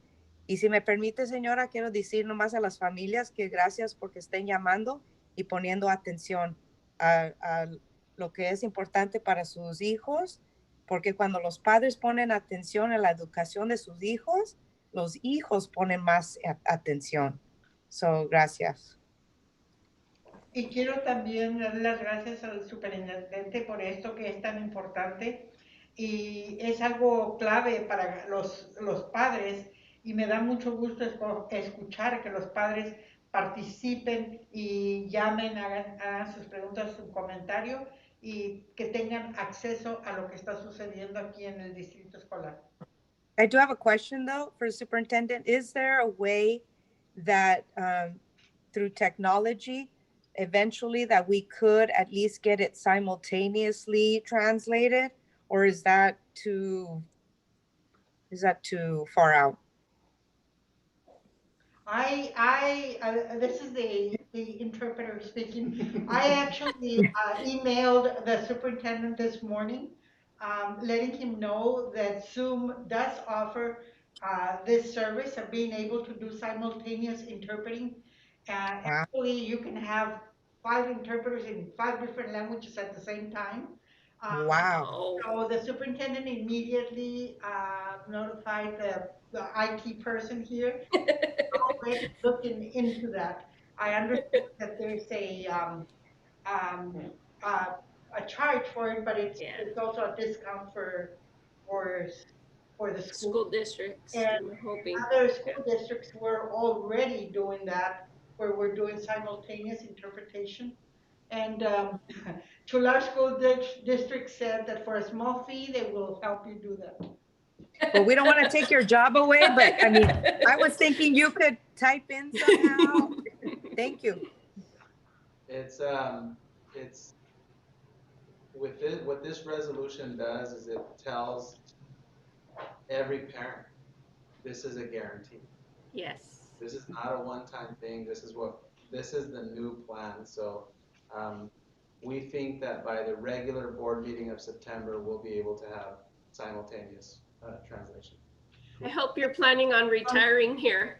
Es decirle a los padres que les garantizamos que va a haber interpretación en las reuniones y posiblemente para la reunión de septiembre ya podamos hacer una traducción simultánea. And Awesome. Carla, you didn't mention it, but you know, I grew up translating for my grandparents. You grew up translating for your parents. Yeah. And we had a translator at our first board meeting. There were a couple hundred bilingual kids in our community that said, "Thank you," because that's what monolingual Spanish-speaking parents require their kids to do. Is they'll take you to the DMV. They'll take you. I remember That's that. true. Yes. They go translating, so you're kind of Doctor's appointments, you name it. Yep. They even send you with friends.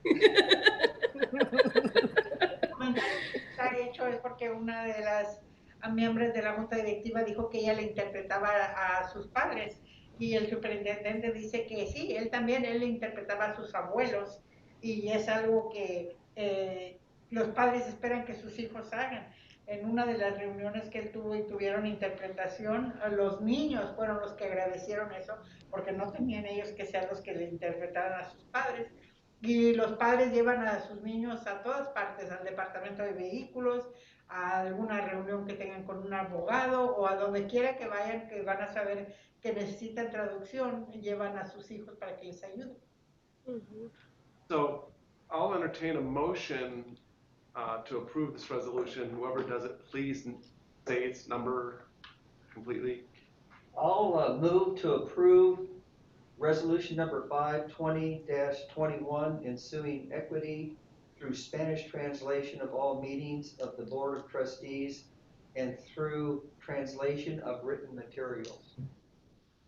Second. Either one. Carla. Just to make sure, Jan, no public comment? I just, No, any public comment? I think everybody knows I'm kind of under the weather and I don't want to cry, but I'm just thinking that in December, I think it'll be 2 years for Carla and Steve and I being on the board. And I'm reflecting on all of the things what we wanted to accomplish. And I think we're even going faster than what we thought we were going to be able to do. And inclusivity of bringing all of our parents into play, that everyone was going to be treated fairly, and that all of our parents were going to be heard. This is just the next step. And I just think that our district is going the right way. Mm-hmm. You know, I'm very proud of our district. That's it for me. I'm just very happy we're doing this.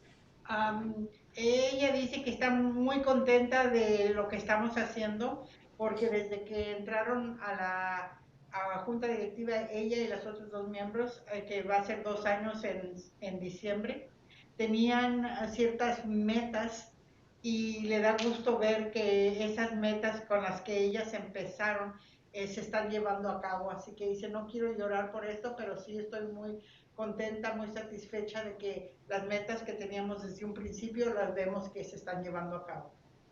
Good boy. May the interpreter just make a comment? Yeah. On the resolution where it says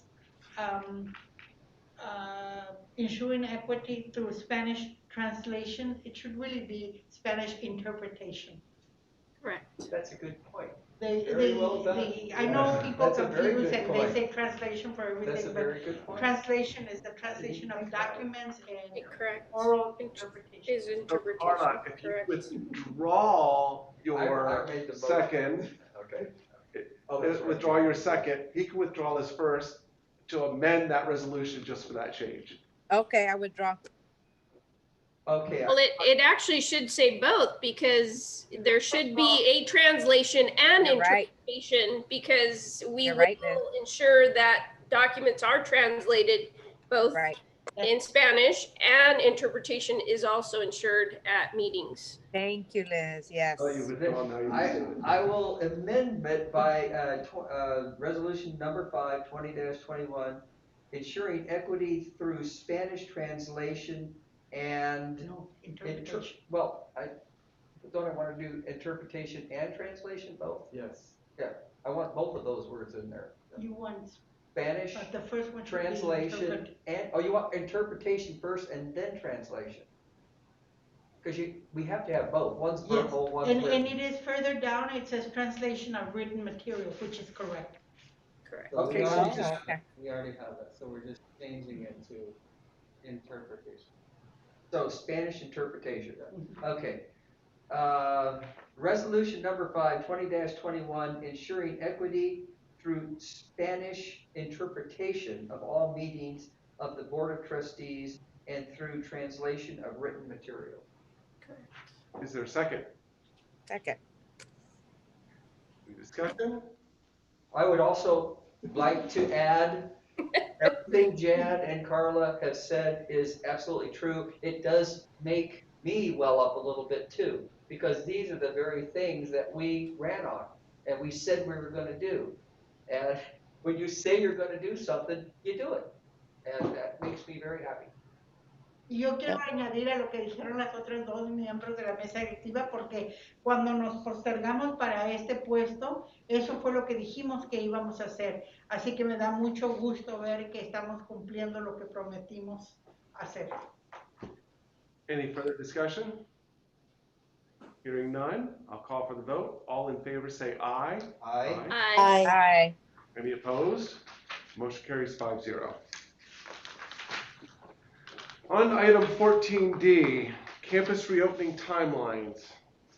The board received a presentation on August 11th pertaining to campus reopening timelines, and was told that we would bring the item back this evening for your further consideration. La Junta de la Mesa Directiva recibió una petición el 11 de agosto sobre hablar del calendario sobre cuándo se volvería a abrir el campus para los estudiantes, así que se puso para esta fecha. My question for you is, when does the first semester end? The end of December. Y una pregunta es, ¿cuándo termina el primer semestre? El primer semestre termina a fines de diciembre. And what the board is being asked to do is to approve 3 predetermined dates, one in October, one in December, and one in February, to consider reopening campuses. And doing so would send a big signal to the community of the expectation of how distance learning will continue and when it might change. Y lo que se le está pidiendo a la Junta Directiva es que apruebe que tal vez el campus se vuelva a abrir en octubre, otra posibilidad es diciembre, otra posibilidad es febrero. Y esto es para que la comunidad considere y vea que hay planes para esto y cuáles son las expectativas. And what we are watching very closely is we're watching the criteria pertaining to the governor's watch list for COVID. And the most recent data I was able to pull for tonight's meeting has the rate of cases per 100,000 residents in San Benito County at 358 per 100,000 residents. And the demarcation is 100. And when you take into account how big of a gap that is, that's a very, very big gap. I think there's something in the range of about 30 counties that have lower rates than we do. And the governor recently announced that 3 counties recently made it off of the watch list. And so we're monitoring that. We check that every week. And that would be a very crucial piece of information that would signal to the board that we're able to be off the watch list in the future. Y las guías que estamos usando es lo que el gobernador ha recomendado, que son 358 casos por una población de 100,000. Así que ahorita es una diferencia muy grande. Hay 30 condados que tienen el número de casos más bajo que nosotros. Así que estamos checando, cada semana estamos revisando esto porque esto es algo totalmente importante para nosotros para decidir cuándo el campo se va a volver a abrir. So, would you like a motion that we approve this reopening timeline? And we'll discuss it. So I'll entertain that motion. Anyone? I'll move.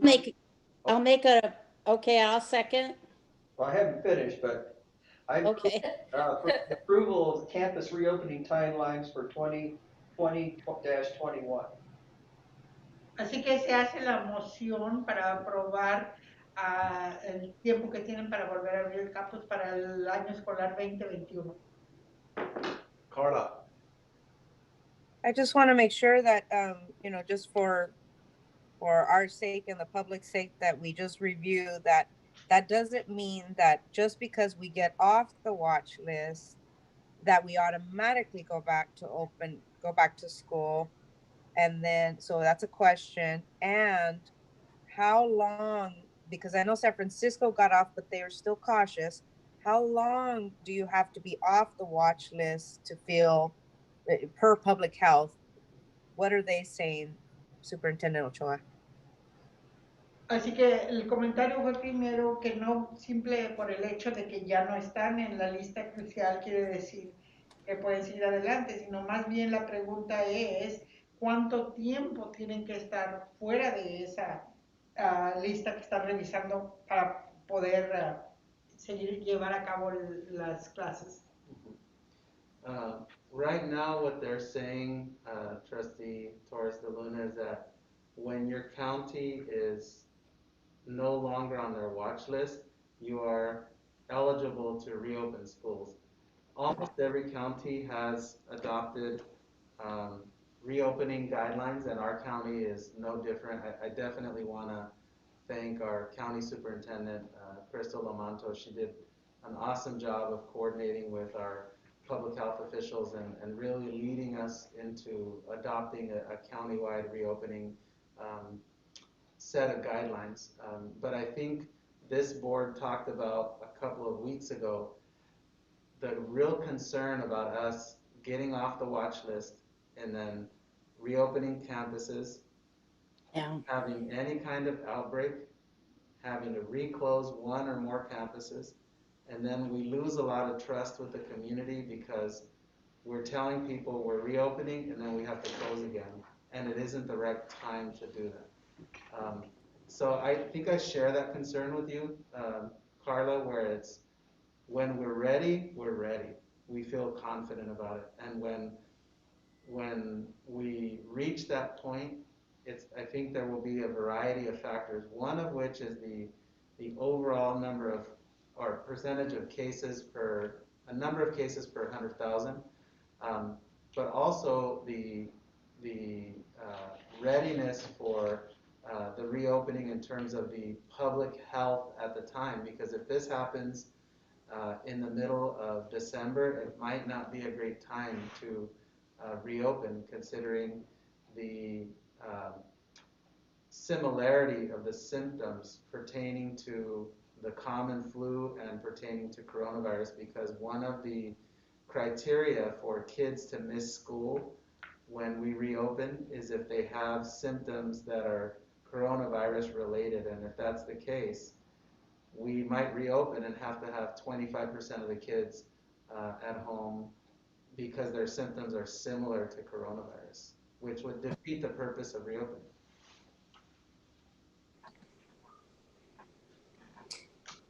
Can I say something here? I'm sorry, I just talked for 5 minutes, so she has to. I'm sure She needs to catch up. Dice, bueno, podemos volver a abrir el campus de la escuela cuando ya no estemos en la lista de los condados que se tienen que estar cuidando cuidadosamente. Tengo también que decir que la superintendente del condado ha hecho muy buen trabajo en coordinar con los oficiales del Departamento de Salubridad y han puesto ciertas guías, o sea, ciertas pausas sobre cuándo podrán volver a la escuela y la comunidad también. Pero comparto las preocupaciones que tiene la persona de la mesa directiva sobre estos, porque podemos tener ciertos números de casos por cada 100,000 personas, pero si llegamos a ese punto a mediados de diciembre, entonces va a haber otros tipos de problemas, porque los síntomas del coronavirus son muy similares a los síntomas de la gripe. Y si acaso tenemos el 25% de estudiantes que están ausentes por ciertos síntomas que tengan, entonces tenemos también que tener cuidado sobre eso y estar al tanto también con el oficial de la salubridad del condado.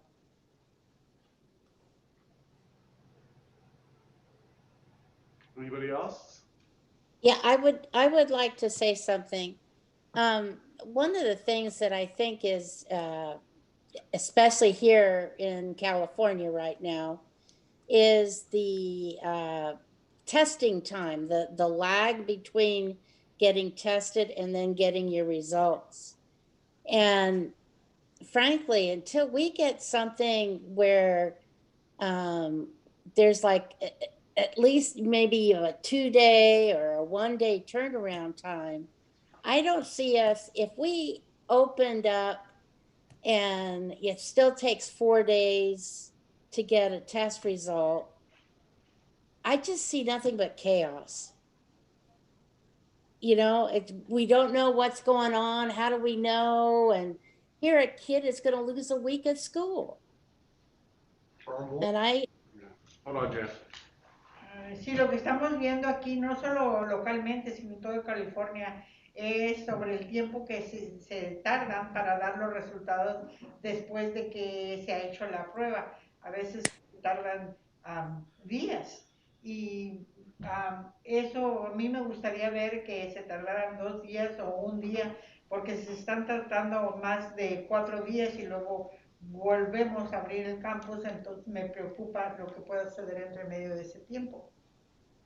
Well, I just think that when we're making our decisions, we need to put that in our thinking caps when we're making our decisions, because until they can get these tests where we're getting some real time in there, otherwise we're putting it's just going to be chaos, and you're going to have teachers out for a week, and then they come back, they're negative. It's just crazy. I just can't see us being successful. And there's something that Superintendent Ochoa said to me. He says, it's like taking a lollipop from a kid. We'll open up, and then, oh, a couple weeks later, we got to close again. I think that we need to be very cautious. Y quiero que cuando tengamos ya que hacer esa decisión, tengamos mucho cuidado y lo pensemos muy bien, porque mientras no nos estén dando los resultados de las pruebas dentro de 1 o 2 días, podría ser muy difícil abrir y luego tener que cerrar otra vez. Es como me dijo el superintendente en una plática que tuvimos, es como quitarle la paleta al niño que primero nos da el gusto de volver a abrir, pero luego vamos a tener que cerrar otra vez y entonces sería peor. Así que tenemos que pensarlo muy bien antes de hacer esa decisión. Liz. I know Rob had asked, as far as we don't know how long distance learning is going. I know we had requested from Mr. Ochoa to have, the HESTA and CSEA, and hopefully we can even hear from some parents, how it's going in our September meeting. And so I think that's going to be in part, taking into account as a board what, and then Angela's comment too is consistency and security.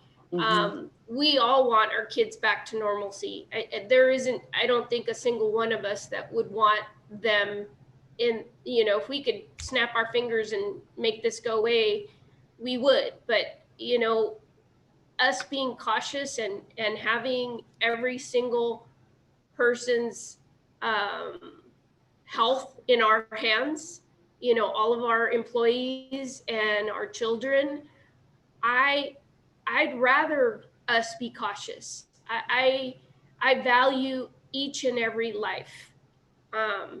And I can't ever want to ever think of ever putting anybody in a situation of losing a family member. It just, I couldn't do that as a board member. So to me, it is personal. It is something that weighs very heavily, because I just, I can't. I couldn't do it. But that, that's me. No. Need to translate. Puesto que no sabemos cuánto tiempo vamos a tener que tener este aprendizaje a distancia, me gustaría escuchar, incluyendo de los padres, en la reunión de septiembre sobre cómo se están llevando, qué piensan de esto.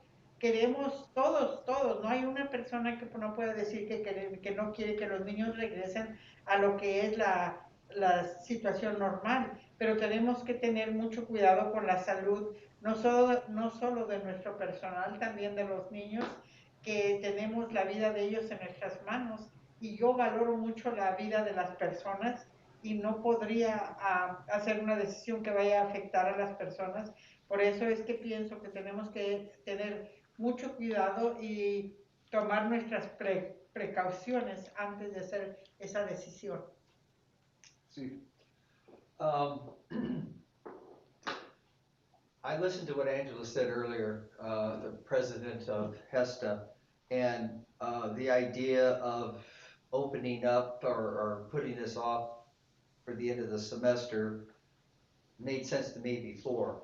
But the more I look at this, October 13th, it's not saying we're going to do anything. It said we're going to reevaluate this. I would say the odds of us being able to open by November 9th are slim and none, honestly.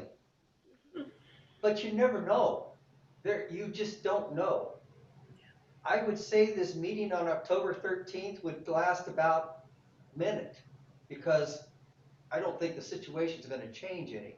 But at least it gives us a chance to see what happens during this 6-week period of time. I am 100% with Liz. I am not going to be in a position of endangering anybody's life. I can't do that. I didn't sign up for that.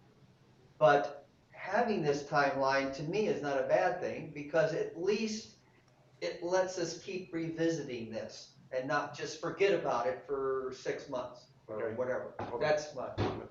Go ahead. Yo estoy de acuerdo con lo que se dijo anteriormente, porque la idea de que podamos regresar a la normalidad hasta diciembre, tal vez eso es lo que vaya a suceder, pero es bueno tener estas fechas para poder revisar lo que está pasando y qué progresos hay.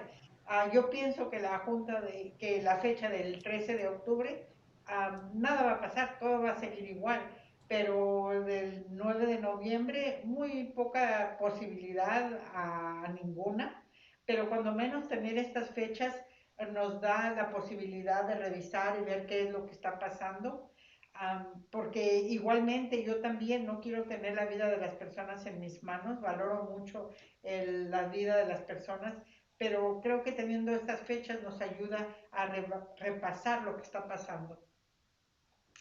I personally, I'm going to listen to the community. The community will let us know based on what they know and what they think, and they will most likely start putting pressure on us to either open up a school or schools, or to keep them closed while we do distance learning. I'm not a scientist. I am a parent, and I'm obviously have a lot of teachers in my lives, and we're all getting information from different places. And I know I'm with Steve. We're not going to open up, in October. But as we follow the science and we find out what other school districts around the country that are open, what their experience has been, so on and so forth, I'll be able to, make a decision then. Y también la información y la participación de los padres y la comunidad será muy importante porque ellos nos harán saber lo que ellos saben, lo que ellos piensan sobre qué es lo que está sucediendo. Y yo sé que nos van a poner presión también, pero yo no soy un científico, pero sí soy padre y sí valoro la vida de las personas que trabajan aquí también. Y hay muchos maestros en mi familia. Yo pienso igual que el otro miembro, que para octubre no vamos a poder abrir todavía, pero vamos a estar viendo qué es lo que sucede en otras escuelas, en otros condados, qué es lo que está sucediendo, qué es lo que la ciencia nos indica, y así podremos hacer una decisión más informada. Jan, did you have something or no? Carla. No, I think I said my deal. I'm fine. I don't need to waste more time. Carla? I think very similar to what most of you are saying. And I think the timelines are really just going to give us a good idea of how things are going. I think I like the timelines because, we get the input from the different stakeholders, and I don't want us to forget our students. I've been talking to my nieces and nephews and my friends' kids and my friends who are teachers and my friends who are parents. And I'm sure you guys know it has been tough. It has not been easy. So how do we look at October as okay, what do we need to adjust? And I appreciate the superintendent sending out a message about adjusting that time, because that was going to be hard. So I think I think as we go, we're going to be adjusting, but I just want to make sure we don't forget the student voice. They have a lot to say, so thank you. Yo pienso y similar a los otros miembros y creo que tener estas fechas es una buena idea y muy importante. También veremos lo que piensan las personas interesadas en esto, principalmente los estudiantes, porque he hablado con mis amigas, con familiares y esto ha sido muy, muy difícil, nada, nada fácil.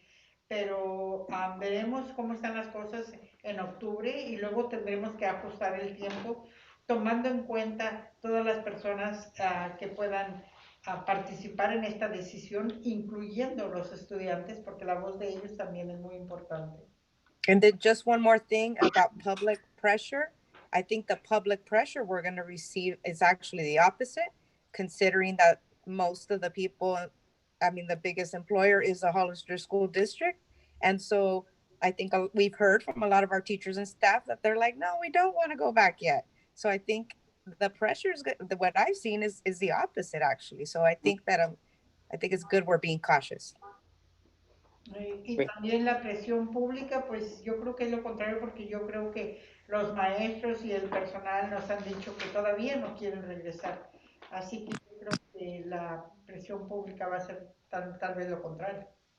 And I want to add, I don't normally use sports examples with my Ulster School District board. Go But ahead. I know we have a former college baseball player here, and we have a big Giants fan here, and Oh, yeah. your team won the World Series, what is it, 3 times in 5 years or 6 years? Yep, Like yes. and those teams were awesome and they're great. They all probably won about 100 games or somewhere around there. But that means they lost 62 games that year. Mm-hmm. Right? So they were the best team in baseball, but they lost 60 times or more. And as a teacher, I always told my class, this is a baseball season, guys. This is 180 games. 152. Well, Oh, in I school, see, for the 108. school. I used to tell my kids, this is a baseball season. You're gonna have bad games.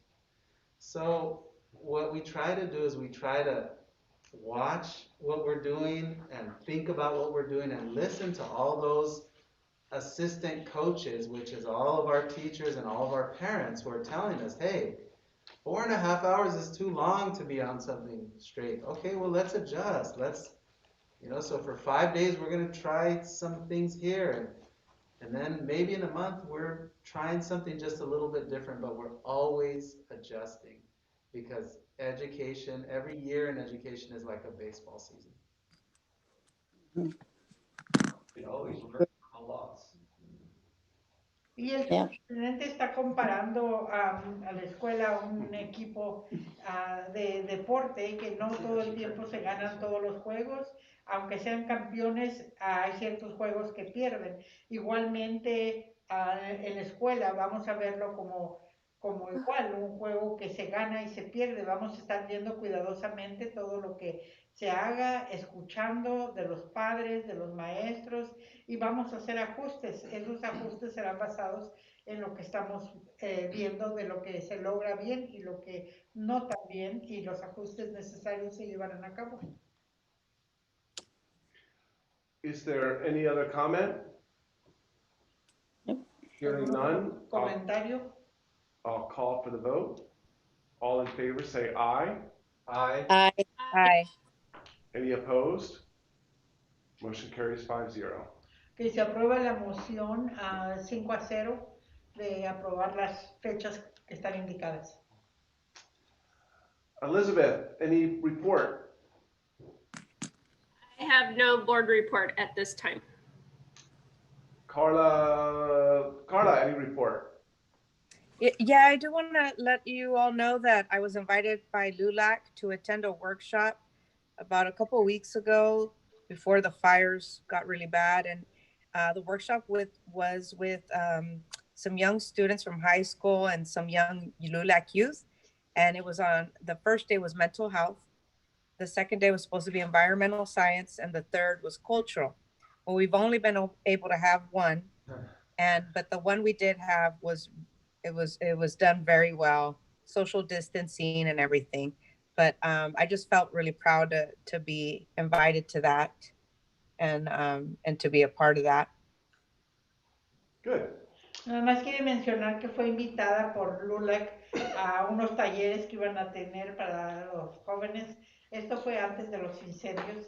Iban a ser 3 talleres, uno de salud mental, otro de ciencias ambientales y la cultura, pero solo se ha llevado a cabo uno de los talleres, pero se siente muy contenta de haber sido invitado a estos talleres.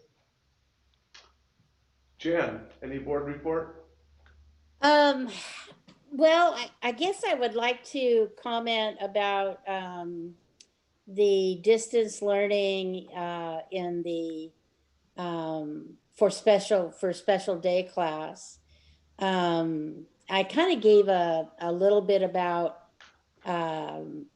just how it's been working out, and I just need to compliment everyone involved, from the IT department to the paraprofessionals to the teacher, the administration, the OT and speech. Yeah, my grandson receives all those services, and he's had a lot of challenges last week with his behaviors. And I got to tell you, the teacher and his instructional assistant, they went out of their way to help us at home to deal with the negative behaviors we were dealing with. And, you know, I just got to say enough. Jan, hold on. Okay. Quiero hacer un comentario sobre aprendizaje a distancia para las clases del día de educación especial. Quiero decir cuánto agradecemos la ayuda que nos han dado los profesionales de tecnología, los maestros, los ayudantes de los maestros, el director, la terapeuta ocupacional y del habla. Tuvimos muchos retos esta semana pasada sobre comportamiento, pero siento que los maestros y los asistentes de maestros hicieron más de lo que era posible por ayudarnos con esto. Yeah, just because I was a teacher for 30 years, I was not a special education teacher. Big difference. And I don't know everything about, teaching special education. But I guess what I want to really truly say is that in this distance learning environment, we never felt that we were not being supported in a very difficult situation that was caused by behavioral issues of someone who's severely autistic. Y solo quiero decir que a pesar de que yo tuve 30 años de experiencia como maestra, no era maestra de educación especial y no sé todo sobre educación especial, pero quiero mencionar que de aprendizaje a distancia, hemos recibido toda la ayuda que podamos recibir, especialmente en comportamiento para un niño que tiene autismo grave. So what I witnessed for the first week was, pushing distance learning to the max. And I have to pat HSD on the back, because from IT to everybody was doing everything they could to support my grandson. Y por esta semana mi experiencia ha sido que empujamos la distancia, aprendizaje a distancia hasta lo máximo, pero todos nos han ayudado y han hecho lo más que han podido por ayudarle a mi nieto. Steve. Nothing to report. Steve, do you have any board requests, agenda items? Yes, I would definitely like to have, at the September board meeting, a report on the first 6 weeks or so of how distance learning worked. How, That'll be it. yeah, I'm sure it would be, but I just thought I'd make sure I bring that up. Could I add on to that? Could we have some principals and teachers here? And Well, on there. Yeah. Okay. Yeah. and not just the ones that are going to give all glowing reports, maybe.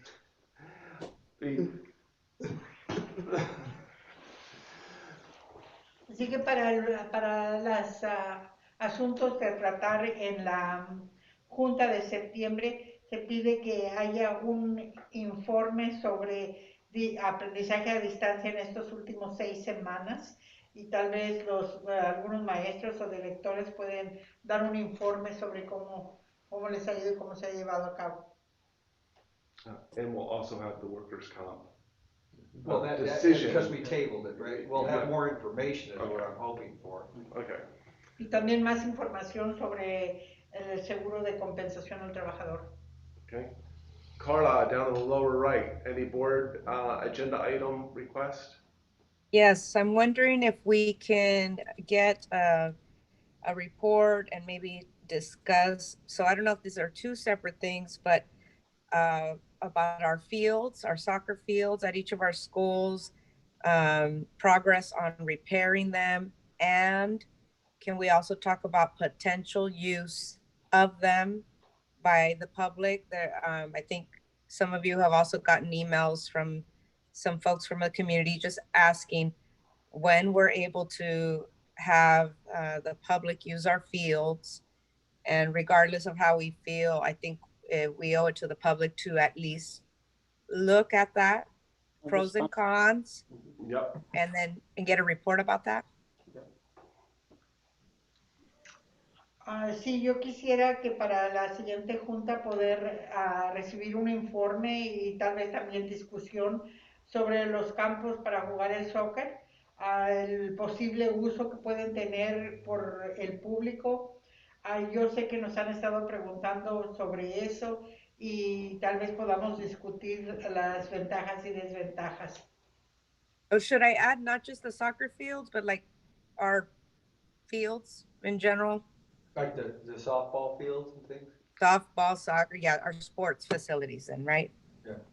Y quiere cambiar no solo el campo para jugar soccer, sino también los otros campos para los diferentes deportes. Elizabeth. Good? Jan. I would like to get a report on the RISE program and find out how it's going. I see on social media, we're getting kind of like mixed reviews. So I'd like to get an honest report about where we're at and how it's, holding up. How many students are enrolled? Are they being maintained? And, how many are in each grade? That kind of thing. So I'd kind of like a printout of where we're at with the RISE program and how many teachers are involved, how many students are involved, and so far, what's the success rate? I guess whether or not, a progress report on the academics, are they fulfilling their lessons? I mean, is this a positive, is it being positive and kids are getting their work turned in? And so kind of getting a ballpark about how this program is working. And then I was wondering if we could get a... hold on, Jan. She's gonna have to do. Oh, yeah, sorry. Yo quisiera recibir un informe sobre el programa RISE. Quiero saber cómo se está llevando a cabo, qué es lo que está pasando, porque a través de socialmente he escuchado que algunos están a favor, otros no muy a favor. Quiero saber cuántos estudiantes están participando, cuántos maestros, qué tipo de éxito están teniendo, si los